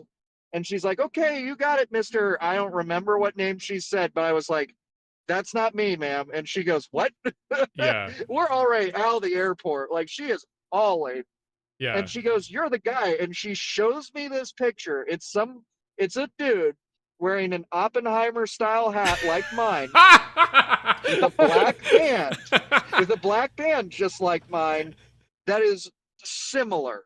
But he has like a thick goatee, and he also looks like he's got like 20 years on me, Oh my right? god. Yeah. And he's clearly got the like mafia vibe from the neck down, because Okay. he's wearing like a very nice dress shirt that's been pressed. Yeah. And she's like, this isn't you? And I'm like, I kind of wish it was. He looks cool as hell. Yeah. But no. And she's like, oh, I gotta call my boss. So she calls her boss, which is who bundled me into the damn limo. Yeah. And he's like, oh God, shoot.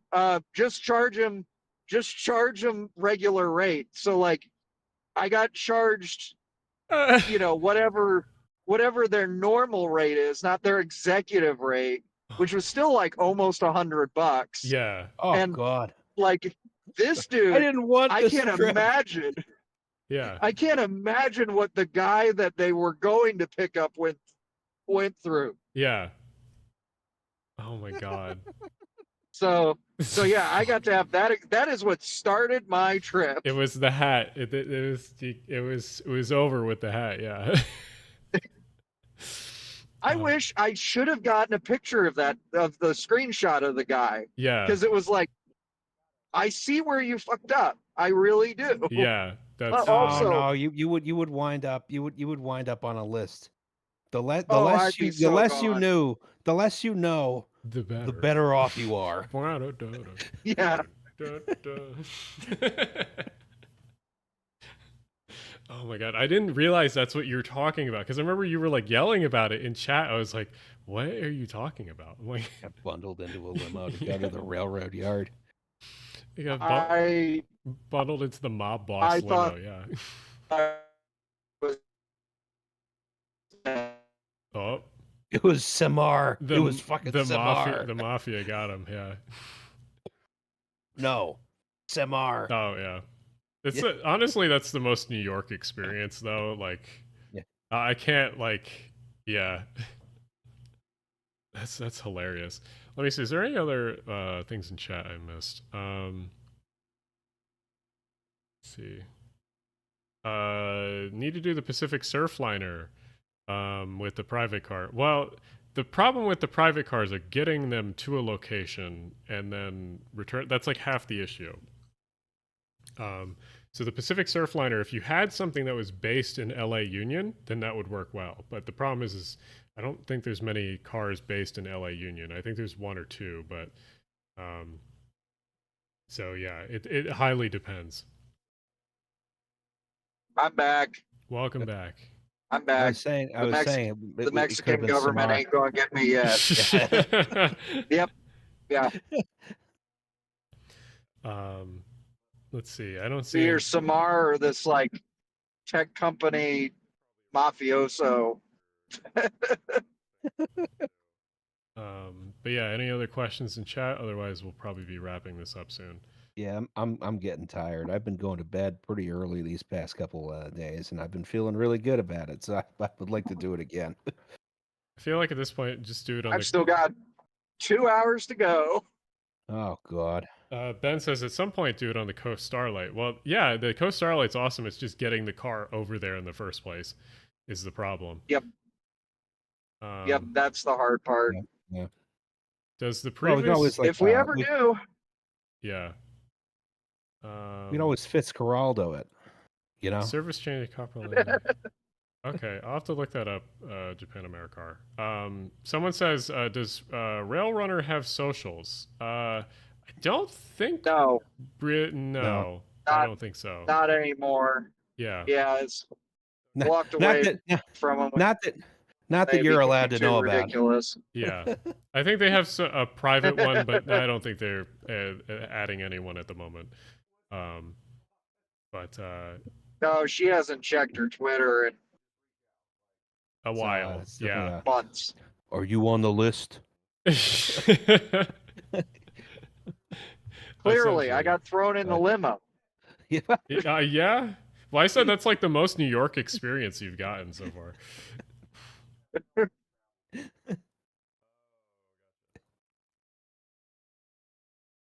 But let's see, anything else in chat? Otherwise, we will be ending stream. Let's see. To Yes. before we go, Oh. I will say, to paraphrase Samuel Clemens on bicycles, yeah, ride a private car. You won't regret it if you No. live. Yes. We got a very important question for you, Roz, in chat. Best beer on this trip? The best beer I had on this trip, oh, that's a toss-up. Oh, yeah. Because there was the one urban chestnut beer I had that I forgot what it was called. And then there was the Italian Pilsner, which was fantastic. And then there was also Both St. Louis beers. yes, and then there was the one in Chicago at the Billy Goat Tavern, which was really good just on account of how much walking I had to do to get it. Yeah. Yeah. Yeah, I had a few things. I had the urban chestnut cider thing, which is pretty good. But I mean, I had a bunch of stuff on the car itself, including margaritas that Tim made, which were very good. Oh, yeah, we had that. We had that. I thing. cleaned out a bottle. Yeah. I had cleaned out a bottle of Crown Royal XO, which is incredibly smooth, and I'm excited to drink more. And that's about it. Yeah. There's a whole Woodford Reserve still sitting on there unopened, for the next person who has the car. Oh, on the car? Okay. Yeah. Oh, the next client doesn't care about no Woodford Reserve. That's all I can say. Well, I guess Oh, it will my stay There will on. be much more expensive whiskey on that car. I guess it will stay on board then. The attendant for the trip will be using the hell out of it. Okay. I can't imagine who that might be. Oh, okay, gotcha. Well, Aunt Linda and Uncle Robert send their regards. Yeah. Yeah, tell them thank you. You got to That send was them. a big bottle. Yeah. You got to send them the picture of you and them too. Yeah. Yeah, I got that film picture, you guys. But yeah, I guess. I guess one last question to end this off. Someone says, were there any other meal ideas for the menu that I guess you didn't do? Well, we had the menu pretty well down pat. So Yeah, you Yeah, sent me a sample menu 3 weeks in advance, like right after we talked about this. oh yeah, that Or like, that sounds about right. I don't think we changed it very much though. Yeah, 'Cause not at the one thing I was trying to do was I was like, June, we can't do this big fucking braise that's going to take 3 hours. The pot's going to fall over, and that turned out to be the best meal of the trip. Yeah, it was. So was that for June? me, it was still a toss up. It was a toss up between tacos a la Virginia and the braised. Yeah, the Yeah. tacos turned out Those- really good. Those hit just right that morning.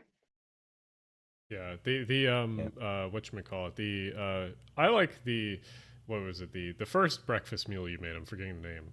The frittata. Frittata. I thought those The were pretty the frittata could have been like 3 times as good if I could have gotten those hash browns right. good. Yeah, Because otherwise it was just kind of like, well, it has wet potatoes in it. yeah, essentially. But what was it, yeah, no, I thought all the meals were good. And like I thought I would have to get more snacks from the snack car because we didn't have enough, and no, that was a lie. There was so much stuff. Not we had so much Yeah. stuff. We got the charcuterie board. We got everything. We got, oh my god. I mean, you know, it was so good you slap your mama, etc. Yeah. No, it was very good. What was it? Yeah, I really don't have anything more to add.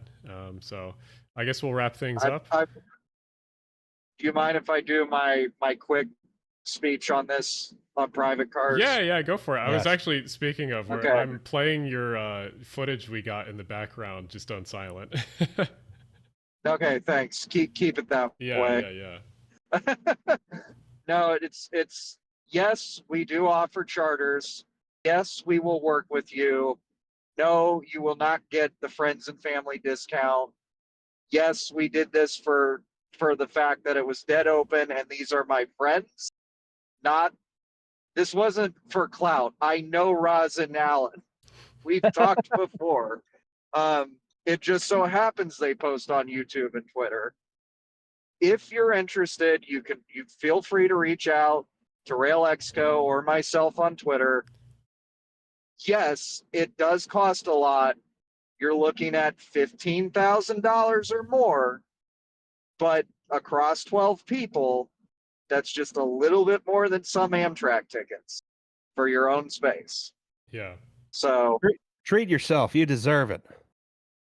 I guess, do you want to sort of talk about what Rail Exco does in general, maybe? we don't have 4 hours to explain what Okay, I true. do, but True. the short version is Rail Exco started as a rail excursion management company and has turned into one of the only do-it-all railroad contracting companies in America. We buy, sell, and broker cars, lease for tourist railroads, lease for Amtrak charters. We also are a parts supplier and also are number one in scrapping scrapping weird equipment that foamers cry over. And that is all me. If you want to shoot someone, it is I who scrapped the Talgos. I would do it again. But you did save them. You did send some to a museum. I saved a bistro car, yes. Yes. But otherwise, I took great pleasure in smashing every window in front of the rail fans, and I will do it again. I'm pinning their website in chat, and I will pin it in under the video after this goes up or after it gets saved. And when you think sending us a funny email is funny, trust me, we get a lot in the spam bucket. There is a kid that has been trying to buy an SPV for at least a year now, and listen. I go through the emails. If I respond, you're not going to like the response, even if you're trying to be funny. Yeah. If our media manager responds, well, rest in peace, buddy. Yeah. Railroad Excursion Management Company. No jokes. No jokes allowed. Yeah. No fun allowed. Yeah, no fun allowed. No. Come on. No, we're a small company. It's two guys full time, which is the owner and me, and then two guys that are essentially like contractors, our logistics guy, and then our media manager who lives and works in Alaska. It's a lot. We just kind of, it's a lot. So like, we don't mind answering questions. I really try and work with anybody that has legitimate wants or needs, or just has questions about what goes on. But I've also gotten my fair share of. I have $700. What can that get me on Amtrak? And it's like, I'll give you a tour of the car. I would like to buy a Talgo seat, please. Okay, that's $1,700. I have 4. Okay, I'll send you a piece of paper out of it. Basically, like, these charters are only affordable if you're able to make a group out of it, essentially. Yes. Yeah, because like then you approach Amtrak sleeper car prices. Amtrak will still probably be slightly cheaper, but you don't have a private car. So you don't get your own space to hang out. Exactly. Yeah. And that makes all the difference in riding in a train car. You may not think it when you're hearing this, but I assure you it is a lot different when it's just you and a couple of your friends hanging out, having your own bedroom to just disappear to. It's so much better and worth.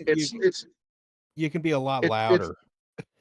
Yeah, that too. Someone in chat is again like, once again, as soon as Roz gets in the hole, the 1,700 is yours. Roz, man, We're getting to the you got to do it It's point, your man. it's your hole. It's calling for you. Which is the 1700? For the seats, I assume. Oh, I see. I see. But yeah, there's other operators too that are trying to make things better by getting more. It's essentially sleepers are dead with the new rate increase. Yeah. So the few people that do operate sleeper charters are trying to get more. Essentially, the more butts in beds you can get, the cheaper the price is. Yeah. So if you want to do it, the time is now because it's not going to get any better. But everyone's that does leases are trying. The prices are as reasonable as they'll get. Yeah. But I assure you, I'm not trying to sell this. I've been doing this for 12 years. If you love trains enough to want to ride with friends, it's worth it doing it once. Yeah. It's and the sleepers are tough because, like, say you take the price from earlier, which was quoted like high 1,000s, 10,000 ish, like, and then you divide that by the number of people that can fit in the sleepers, which are 6 rooms, so 6 people per room, but you could fit 2 people in a room. It just wouldn't be as nice. So it's, yeah, you do the math in your head. You can kind of figure out these things. It's just know that it's not going to be Amtrak prices. But yeah, is that all you had to say, Scooter? Oh, that's all the rant I've got in me on this. Yeah. Gotcha. I think the main thing to talk about is the fact, like, a lot of people, and there was an article a while ago that you commented on before, where a lot of people saw this as like the private cars are a very like rich person's thing, and it's like there are the people that own the private cars as their own RV, and those are the people that probably have a decent amount of money. But for the most part, these charters that we're talking about they're more expensive than Amtrak, but they're not like bank-breakingly bad for like for something. And like there's a tunnel. I'm just going to say this real quick.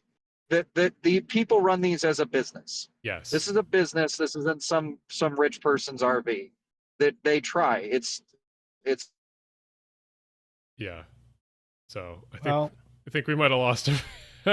Maybe we should consider maybe the real private car was the friends we made along the way. I think so. But yeah, hopefully this was a little bit not only entertaining but informative about like these kind of that word too. This was an advertisement for the Railroad Excursion Management Company.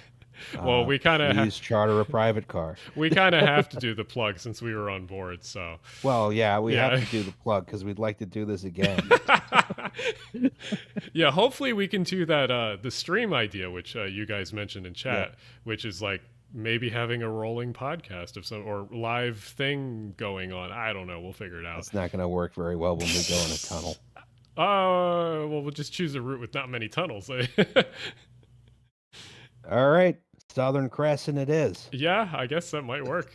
You just want to go to New Orleans, which is understandable. I really enjoy going to New Orleans. New Orleans is one of the greatest places on earth. Everyone should go there as many times as possible before it sinks into the sea. Yeah. Which I think will be after Miami sinks into the sea, by the way. Yeah, probably. Yeah. But we'll the rolling podcast idea, I think that might be in the future. We might figure it out. Yeah. But anyway, it's late, and I hope you guys enjoyed our little presentation about the trip and the private cars. But thanks for looking at our vacation photos. Essentially. Either way, you guys have a good night. Thanks for listening. Thanks for tuning in. We'll see you around.